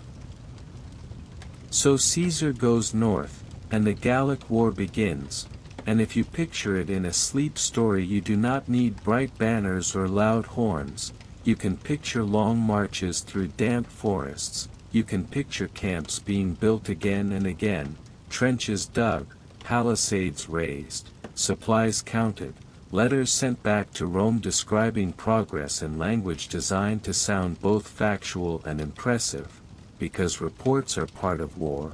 They turn reality into narrative, and narrative is how a commander turns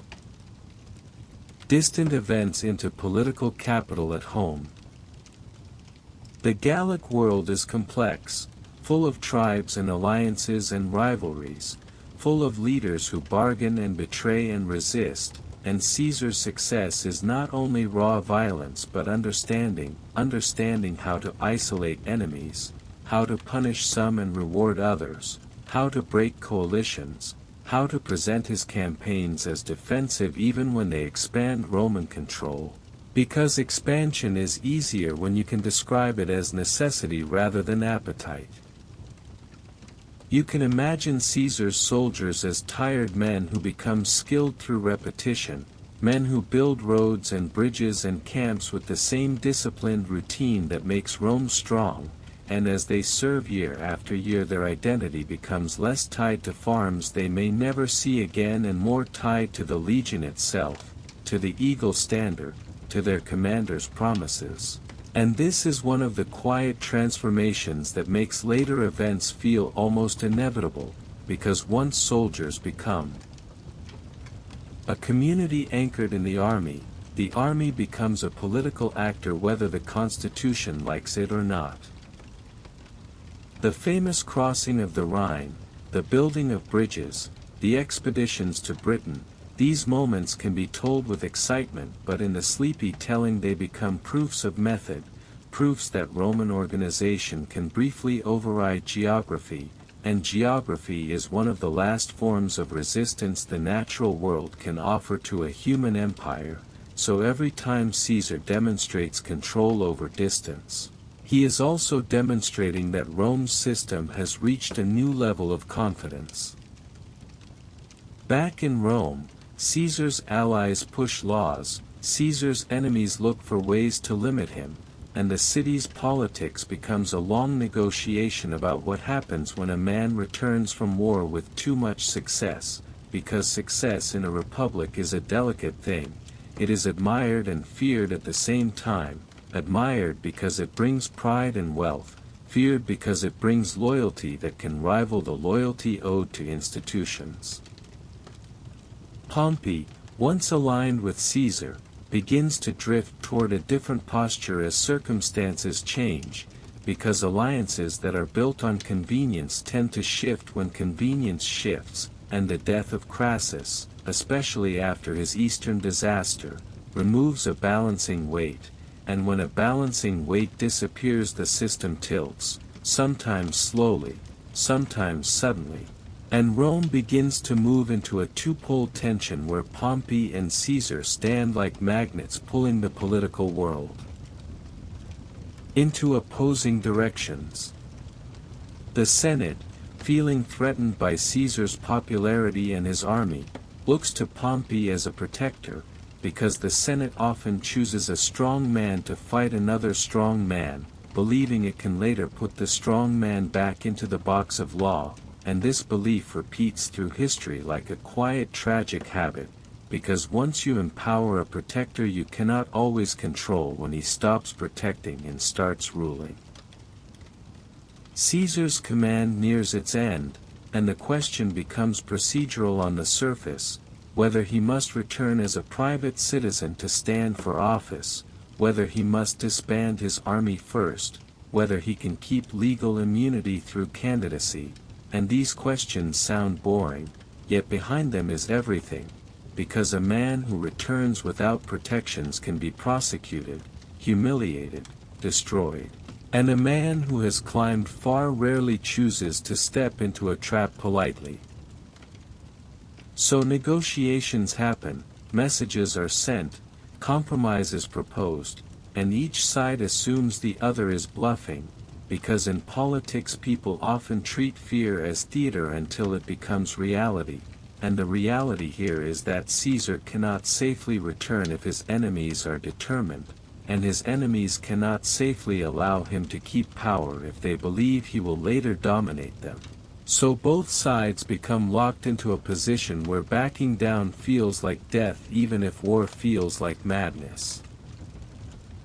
Then the Rubicon appears, a small river that becomes symbol, and in truth symbols are often small things that carry large meanings because humans need visible markers for invisible decisions, and Caesar crosses, and the crossing is not a supernatural act. It is a practical act with enormous consequences, men marching, standards moving, the cold decision of a commander accepting that he will now seek power not only through votes and speeches but through force.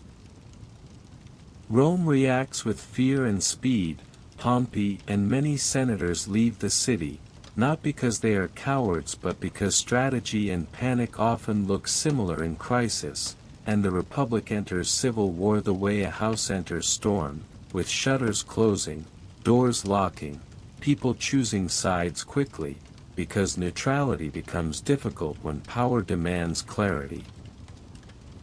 The Civil War itself is a long sequence of marches and sieges and negotiations and betrayals and battles that are famous later yet exhausting in the moment, and if you listen to it softly you can hear the constant logistical hum beneath the drama, ships moving, troops, grain supplies being secured, local elites choosing whichever side seems likely to win, because survival is often more persuasive than ideology.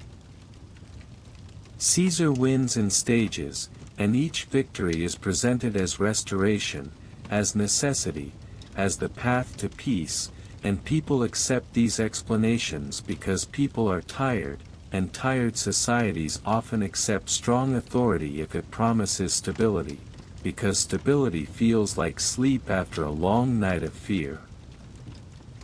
Pompey falls, and with Pompey the old possibility of a balanced republic fades further, not instantly, not with a single official announcement, but with the quiet shift of assumption, because once one man has demonstrated he can defeat the Senate's chosen champion, it becomes harder to pretend that the Republic's old structure still has the same power to restrain exceptional individuals.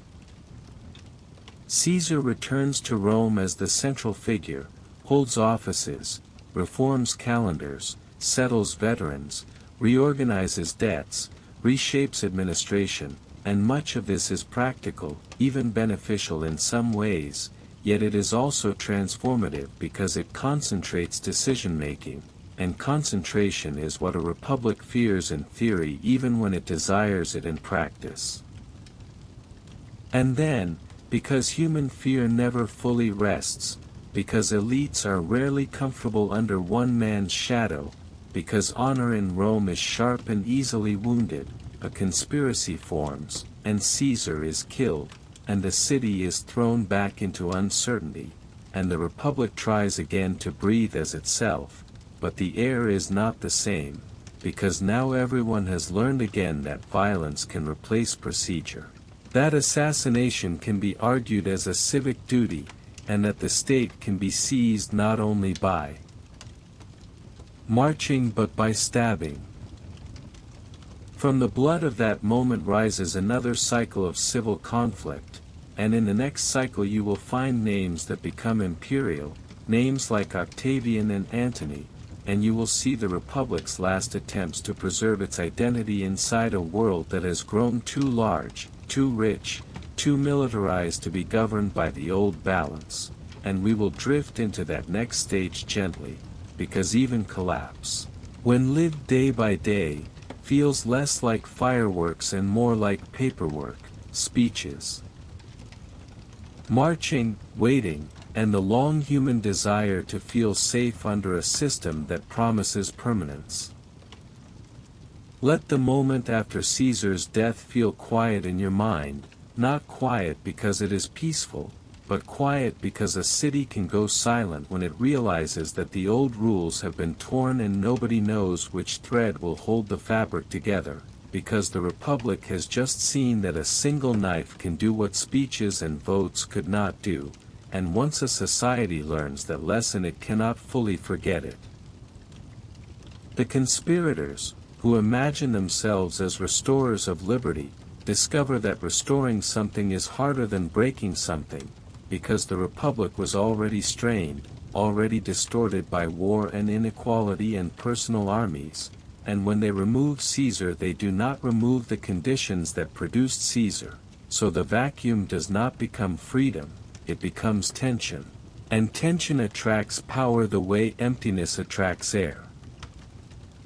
The people of Rome do not respond as a single mind, because crowds are made of many hungers, many loyalties, many memories, and Caesar, whatever the Senate feared, had also become a symbol of protection for some, a source of hope for others, a patron for soldiers, a provider of reforms, and the crowd's grief becomes political energy, and political energy is something ambitious men learn to shape like clay.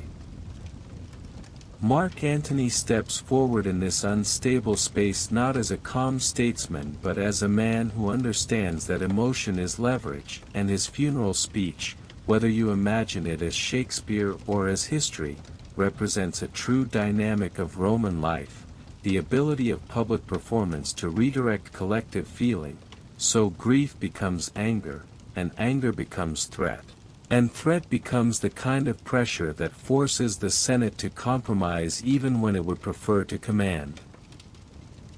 And in the background, moving quietly like a young shadow that grows longer with the setting sun, Octavian arrives, Caesar's adopted heir, not yet Augustus, not yet the imperial name carved into stone, but a young man with a cold patience, a man who looks ordinary enough to be underestimated. And being underestimated is one of the most useful disguises in politics, because it buys time. And time is what a careful mind uses to turn weakness into advantage.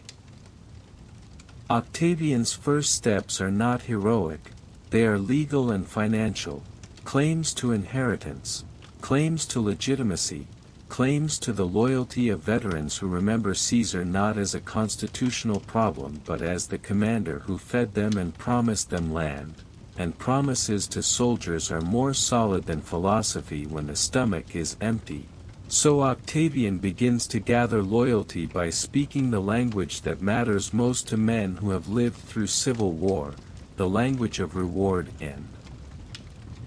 protection. The Senate tries to use Octavian as a tool against Antony, because the Senate's habit is to seek balance by empowering one force to counter another, believing it can later reassert control, and this habit, again and again, is how old institutions dig their own graves while insisting they are only making a temporary adjustment, because temporary power rarely stays temporary once it tastes the feeling of being necessary.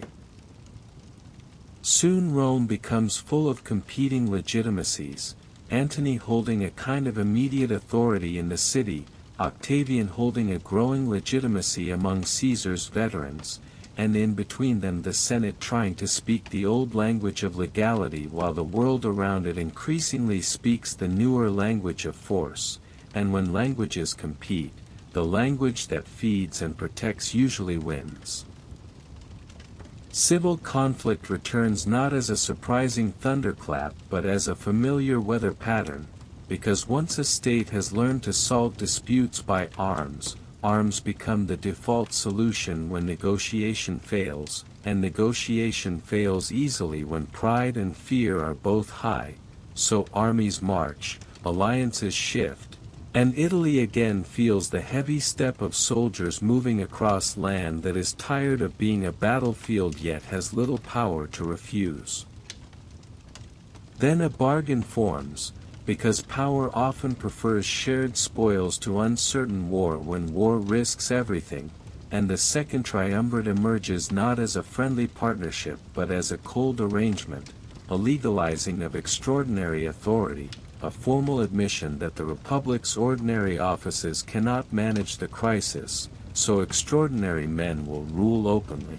And once extraordinary rule is made legal, it becomes psychologically easier for the population to accept that legality can be rewritten when convenient. The proscriptions come again, and in a sleep story they are a particularly chilling kind of boredom, because they turn death into paperwork, they turn murder into lists, they turn fear into administration. And the horror is not only in the blood but in the method, because the method makes cruelty repeatable, and anything repeatable can become routine, and routine is the most dangerous shape of human behavior when it is applied to violence. Imagine citizens reading names, whispering, counting which friends have disappeared, counting which houses are suddenly empty, watching wealth change hands through legalized theft, because proscriptions are not only punishment, they are financial transformation, a way for the triumvirs to fund armies and reward supporters, and when violence is profitable, it is harder to stop, because stopping means giving up a source of wealth that has already been normalized. Meanwhile, the Eastern Mediterranean continues its own slow drama, because Antony moves toward the east, toward the wealth and prestige of Hellenistic kingdoms, toward the gravitational pull of Egypt, where Cleopatra rules with intelligence and political skill, and it is important to remember that Cleopatra is not simply a romantic figure in later stories. She is a monarch managing survival in a world where Rome's shadow is becoming the climate. Antony's relationship with Cleopatra becomes political as much as personal, because in Roman life private alliances are never fully private when they involve money, troops, fleets, and legitimacy, and Egypt's resources are not merely luxurious, they are strategic: grain, gold, ships, a stable base in a world that feels unstable, and Antony, needing strength to compete with Octavian, leans into this Eastern alliance, while Octavian, needing a narrative to unify the West, leans into portraying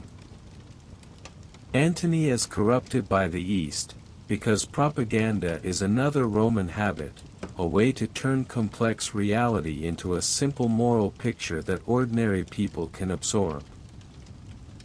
Octavian's genius, if we speak softly and without admiration, is the genius of narrative control, the ability to present himself not as a revolutionary but as a restorer, not as a tyrant but as a protector of Roman values, and values are powerful tools because they feel timeless, they feel clean, they feel like the Republic's old identity. So when Octavian frames conflict as Rome versus foreign influence, as sober duty versus exotic decadence, he makes political struggle feel like a cultural defense, and cultural defense is easier to rally behind than personal rivalry. In the West, Octavian tightens his hold not only through battles but through administration, through placing loyal men in key offices, through managing grain supply, through rewarding veterans, through careful public displays that suggest stability, because stability is the most seductive promise after decades of uncertainty, and a population that has been exhausted by repeated civil wars begins to crave the feeling of one clear authority, even if it must pretend that authority is temporary. The war with Sextus Pompey, controlling the seas and threatening grain supply, becomes part of this slow consolidation, because whoever controls grain controls mood, and mood controls politics, and Octavian learns again that the city is not governed only by laws but by food, by security, by the daily sense of whether tomorrow will be stable. So when the threat is removed, the remover becomes more legitimate in the eyes of the tired public. Antony and Octavian's relationship becomes less a partnership and more a slow fracture, because partnerships built on convenience usually break when the balance of advantage shifts, and as Octavian becomes stronger in the West he becomes less willing to share, while Antony, entrenched in the East, becomes more visibly associated with a world that Roman tradition has always both admired and feared, admired for its refinement, feared for its power to soften the hard Roman identity. The final tension forms gradually, like a knot tightening each time it is touched, treaties and arrangements failing, political marriages breaking, accusations hardening, and then the question becomes unavoidable: which authority will define Rome's future, because the Republic's old structure no longer has the strength to be the final judge, so the judge will be decided by force, and in that decision the Republic's remaining dignity quietly fades. Actium approaches not as a single romantic sea duel but as the end point of logistics and propaganda and alliance building, fleets gather, commanders chosen, supply lines prepared, and across all of it the heavy fatigue of a world that has been fighting itself for too long, because even the most disciplined armies carry exhaustion, and exhaustion affects decisions in ways that later historians sometimes summarize too neatly. At Actium, the victory that Octavian gains becomes more than tactical success, it becomes the final claim to narrative dominance, because once he can say he defeated the enemy of Rome, once he can say he saved the West from Eastern corruption, once he can present himself as the last man standing after the chaos, then the world becomes ready for the next transformation. The transformation where the Republic keeps its old names but loses its old soul. Antony and Cleopatra retreat, their remaining strength dissolving under pressure, and when their end comes, it is not only personal tragedy, it is the closing of an era where Rome still had rivals with comparable prestige, because with Egypt absorbed, the Mediterranean begins to feel less like a contested field and more like a single managed space, and management is Rome's favorite word even when it does not speak it aloud. Octavian returns to Rome with a power that is obvious yet carefully packaged, because the most successful new regimes are the ones that pretend they are not new, and Octavian understands that Romans still fear kingship in their language, even if they desire stability in their hearts, so he moves slowly, offering to restore the Republic, accepting honors reluctantly in performance, refusing titles that sound too royal while accepting powers that function like monarchy under another name. Because Romans prefer the feeling of continuity, they prefer to believe the world has not changed even when it has. This is the quiet birth of the Principate, not an empire shouted into existence, but an empire folded gently into the existing system like a new layer of cloth, so that senators can keep meeting, offices can keep being elected, laws can keep being passed, while the real center of gravity shifts toward one man's authority, one man's control of the army, one man's ability to distribute wealth and punishment, one man's ability to define what Rome means. And here, if you let your mind relax, you can feel how the Republic does not die with a single date, it fades into a new normal, it becomes a memory repeated by people who never lived inside the old balance, and for them, the idea that one man can guide the state feels less like tyranny and more like the natural shape of safety, because safety is what they have been missing for a lifetime. From this point we drift forward into Augustus' long, careful rule, into the quiet reconstruction of institutions, into the rewriting of moral language, into the building of monuments that make stability visible, into the slow transformation of Rome from a republic that conquered into an empire that administers, and if you want, we can continue in the same long-line sleep rhythm through the Julio-Claudian house, through the strange lives of emperors, through the calm machinery of provinces, through the moments of crisis that appear like brief storms in a mostly steady imperial climate.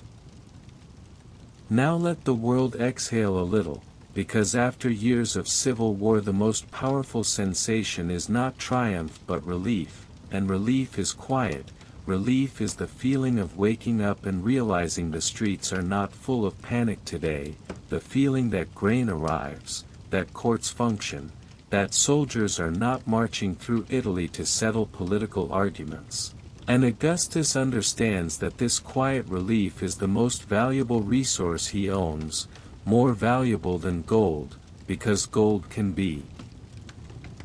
stolen but relief can be cultivated into loyalty. He does not rule like a man who wants to look like a king, because Rome still tells itself it hates kings, so he rules like a man who wants to look like the careful caretaker of an old house, repairing beams, repainting walls, pretending the house is the same even as he quietly changes the locks, and this performance is not a small detail, it is the method. Because Romans are willing to accept enormous change if the change arrives wrapped in familiar words. So the Republic is restored in language while power is consolidated in reality, offices continue, elections continue, the Senate continues to meet, and yet the most important levers are now held by one person through a bundle of authorities that fit together like overlapping layers of cloth. And because each authority can be explained as temporary or necessary or traditional, the overall result feels less like a revolution and more like the calm settling of dust after a storm. Augustus becomes princeps, first citizen, a title that sounds modest and therefore safe, and in the sleepy rhythm of history it is worth noticing how safety often depends on naming, how words can soothe fear, how first citizen can feel acceptable where king would trigger old trauma, and how Rome's trauma is real, because memory of civil war and fear of tyranny live in the same nervous system of the city.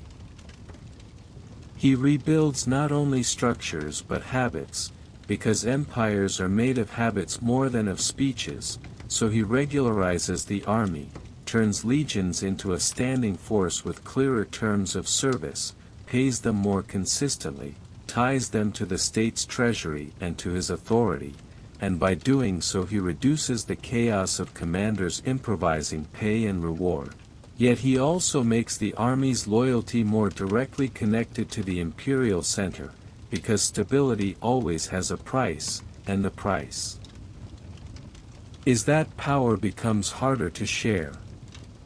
Veterans are settled carefully, colonies founded, land distributed in ways that are meant to prevent the next wave of restless soldiers from feeling abandoned, because abandoned soldiers are the raw material of civil war, and Augustus is trying, above all, to make civil war feel like a past nightmare rather than a future option. Administration becomes more systematic, not perfect, but more consistent. Provinces are organized with clearer distinctions, some under senatorial oversight, some under the emperor's direct control, and again the distinction sounds constitutional while functioning like strategy, because the most dangerous provinces are the ones with many troops, and troops are placed under the authority that matters most, which is Augustus' authority, and this is how calm is engineered, by ensuring that the instruments of violence are controlled by the hand that claims to keep the peace. There is propaganda, but it is not only shouting, it is architecture, it is poetry, it is public memory shaped into a smooth narrative, it is the telling of Rome's story as destiny fulfilled rather than as a republic quietly transformed, and this is why monuments matter, because monuments are slow arguments made of stone, arguments that remain visible when living voices are gone. So the city becomes a gallery of stability, temples repaired, forums organized, roads improved, aqueducts maintained, and each visible improvement whispers the same message: life is safer under this arrangement. The idea of the Pax Romana is not a single proclamation, it is a climate, a general sense that the system now produces predictable days more often than unpredictable ones, and predictability is deeply attractive, especially to people who have lived through decades where every year felt like it might be the year the world collapses again. Yet even peace has bureaucracy, because peace is not the absence of work, it is the work of management, so tax collection is refined, legal procedures are made more accessible, municipal life in the provinces is encouraged to function smoothly under Roman oversight, local elites are integrated, because local elites are the easiest way to govern far away without constantly sending new armies. And Rome has learned that integrating elites is often more efficient than destroying them. Citizenship remains a powerful tool, not given freely everywhere yet, but used like a carefully measured reward, a way to bind communities closer, because being Roman is not only a status, it is access, protection, participation, and access changes loyalty over time in ways that pure fear cannot sustain. Augustus also tries to reshape morality, because moral language is another form of control that feels less violent, so laws about marriage, adultery, family life, and public virtue are promoted, not only because Augustus personally cares, but because a regime that claims to restore old values gains legitimacy by appearing to be a return to tradition rather than a new creation, and tradition is Rome's favorite costume. There is a strange irony in this, because the more Augustus speaks of restoring the old, the more he proves that the old is no longer able to govern itself, and yet people accept the irony because the alternative is exhaustion, and exhaustion makes contradiction feel tolerable.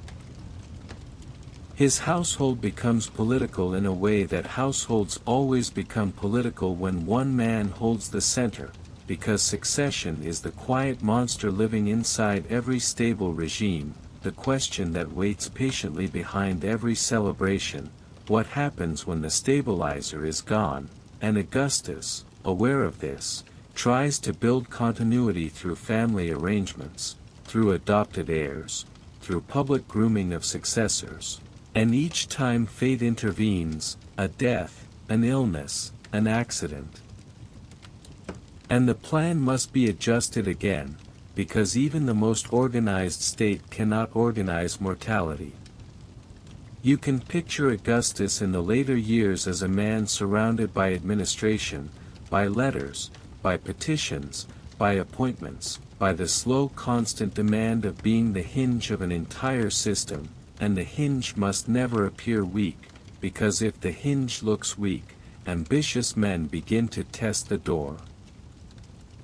The Senate, meanwhile, continues to exist, continues to speak, continues to perform its old dignity, and in this arrangement it is both preserved and diminished, preserved because Augustus needs it as a symbol of continuity, diminished because its freedom to oppose is constrained by the reality that the army and the money and the ultimate decisions flow through the imperial center. And this is how old institutions often survive in new regimes, by becoming respected ornaments that still serve a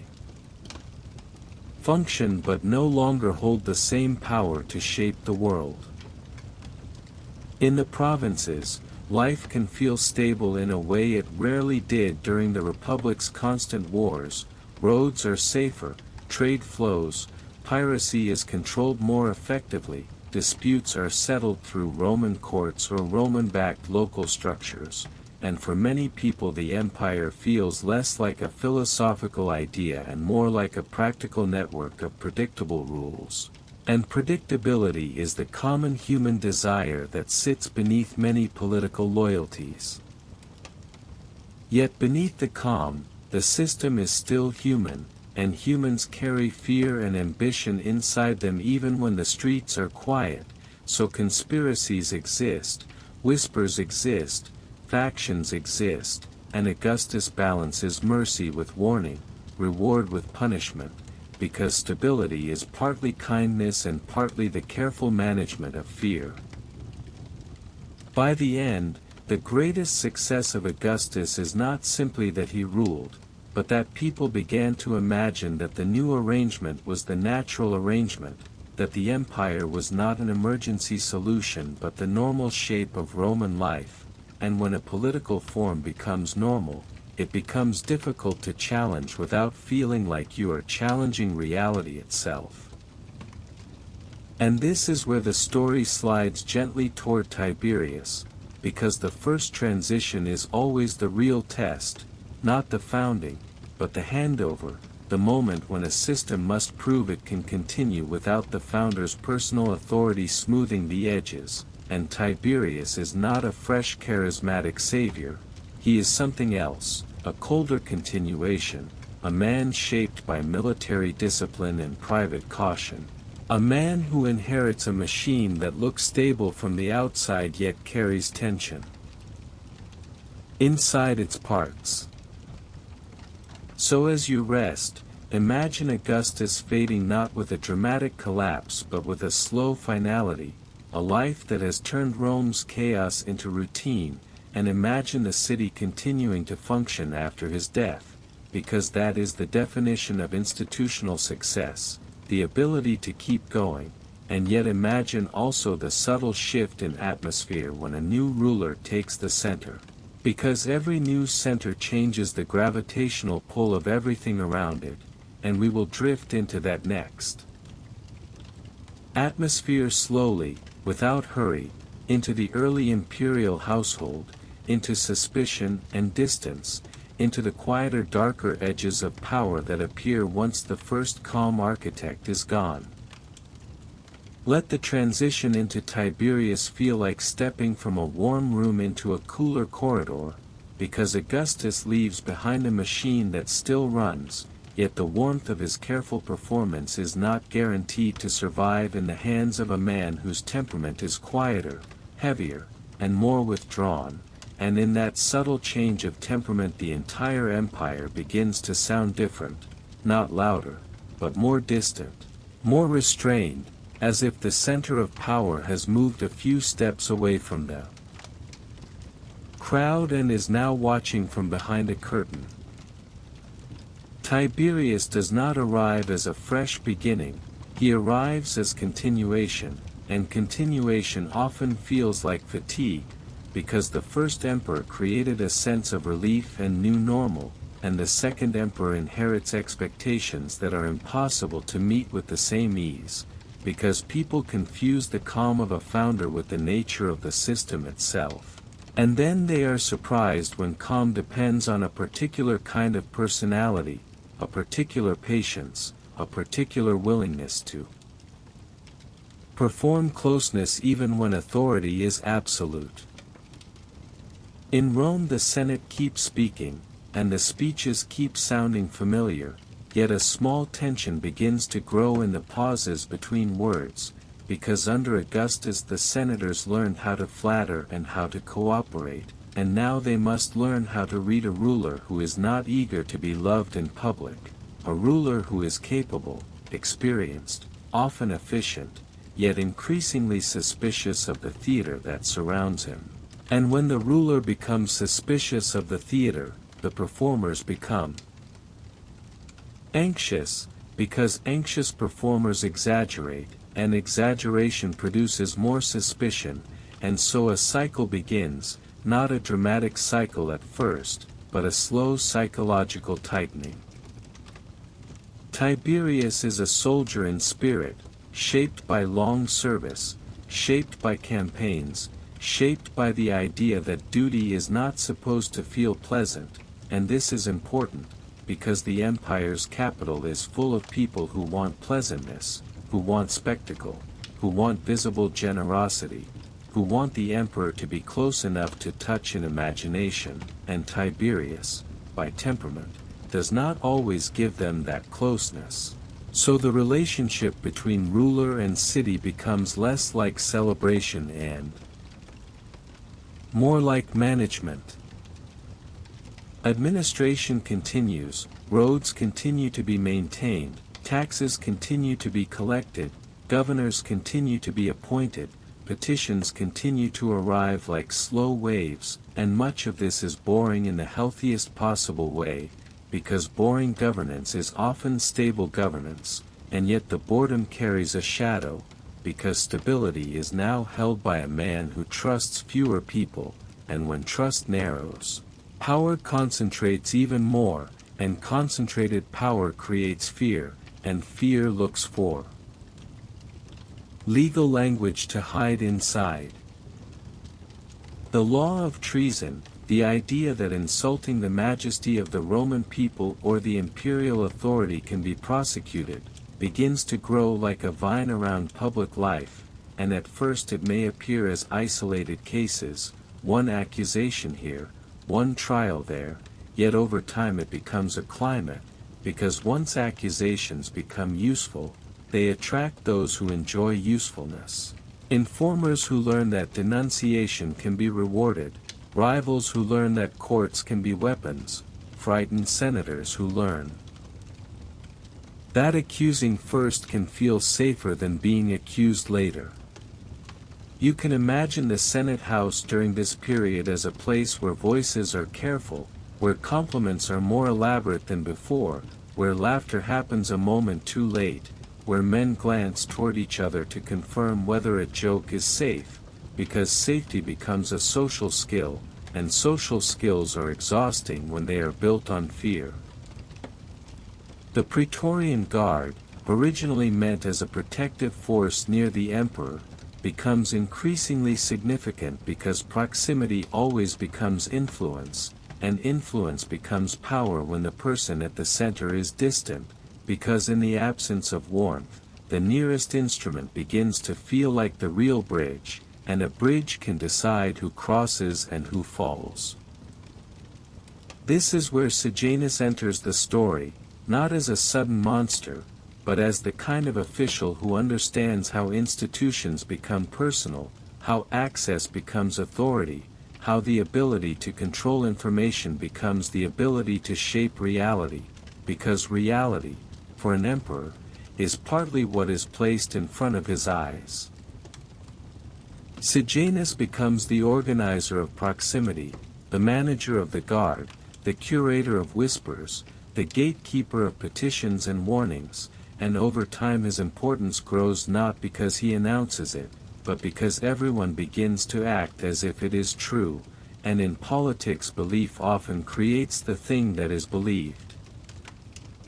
Tiberius, increasingly tired of Rome's public theater, begins to withdraw, first emotionally, then physically, and when he withdraws he creates a vacuum that others must fill, because a state cannot tolerate emptiness at the center, it will always pour someone or something into the gap, and Sejanus is waiting there, efficient, ambitious, calm enough to look trustworthy, and trust, once granted, can become dependency. The imperial court begins to feel like a slow indoor storm, family tensions, succession anxieties, old resentments from Augustus' complicated household, and the fragile question of who stands next in line, because line of succession in an empire is never only family, it is also military acceptance, elite consent, popular mood, and the silent approval of guards who hold the gates. Germanicus, beloved by many, shining with charisma, connected to the old republican imagination of a noble commander, becomes part of that succession anxiety even in death, because when a beloved figure dies, his memory becomes political, and political memory does not rest, it keeps working inside people's expectations, and the young Gaius, later called Caligula, grows up inside this atmosphere like a child growing inside a thick fog, hearing praise of his father's name, seeing adults speak carefully, learning without being told that power can be affectionate one day and lethal the next. As Tiberius retreats to Capri, the empire still functions, which is both impressive and unsettling, because it proves that the machine is strong, yet it also proves that the machine can run while the human center is absent, and when the center is absent, those nearest to the levers become more dangerous than the center itself, because they can act without being fully seen. Capri becomes a symbol of distance, a ruler far away, messengers traveling, orders returning, and in that distance rumor thrives, because rumor always thrives where visibility fades, and the city fills in silence with stories, and stories shape fear, and fear shapes politics, so the very act of withdrawal changes the emotional architecture of Rome. Sejanus, in the capital, grows bolder, not necessarily in open acts at first, but in the subtle widening of his influence, in the way people seek his favor, in the way senators treat him with careful respect, in the way appointments seem to pass through his hands, in the way fear and ambition both begin to orbit around him like planets around a dark sun. Yet power built on proximity is fragile, because proximity depends on continued trust, and continued trust depends on a single mind not changing, and minds do change, especially minds under suspicion, especially minds that live surrounded by informers and flattery, so eventually the relationship turns. Tiberius begins to doubt, and doubt in an emperor is not a private emotion. It is an earthquake that cracks lives in half. The fall of Sejanus is sudden in outcome yet slow in preparation, because to remove a powerful man you must arrange loyalties, you must send the right letters, you must position the guard, you must make the Senate act, and when it finally happens, when Sejanus is arrested and executed, the city experiences a sharp release that is quickly followed by a deeper terror, because a purge teaches everyone that safety is temporary, and temporary safety makes people desperate. After Sejanus, Rome does not become calm, it becomes more haunted, because now the emperor's suspicion feels unfiltered, the treason trials intensify, denunciations multiply, and the mood becomes like a room where everyone hears footsteps in the hallway and cannot tell whether the footsteps are passing by or stopping at their door. In these years the empire is still vast, still functioning, still collecting taxes, still maintaining roads, still protecting trade, still projecting order onto provinces that may never feel the drama of Rome's internal fear, and this contrast is one of the strangest features of imperial life, that stability can exist at the edges while paranoia grows at the center, because the edges are governed by routine, and the center is governed by psychology. Tiberius grows older, and age and power rarely softens fear, it often hardens it, because the older a ruler becomes the more he thinks about endings, and endings are dangerous in autocratic systems, because everyone around the ruler is also thinking about the ending, and when many people think about the ending at the same time, the present becomes unstable. So succession returns again like a persistent ache, and the young Gaius, Caligula, remains in the picture as a survivor, a young man who has learned how to smile safely, how to hide feelings, how to perform loyalty, because survival in a suspicious court is not about honesty, it is about reading the room faster than the room changes. When Tiberius finally dies, the city does not simply mourn or celebrate, it exhales, because the end of a tense reign feels like the end of a long-held breath, and the crowd, exhausted by years of carefulness and fear, is ready to pour hope into the next figure, ready to believe that the new ruler will restore warmth, restore generosity, restore the feeling that the center of the empire is close again. Caligula begins with that hope surrounding him like bright morning air after a cold night, the people welcoming him because he represents youth, he represents Germanicus' memory, he represents the past they loved rather than the suspicion they endured, and in those first days the empire can feel as if it has been renewed simply by changing the face at the top. But hope can be dangerous too, because hope creates expectations, and expectations pressure the new ruler to perform miracles, and miracles are not sustainable, and when a young ruler's health, mood, or judgment shifts, the same crowd that poured affection can turn confused and frightened, because the crowd wants stability most of all, and stability is hard to maintain when power is concentrated in a single unpredictable human body.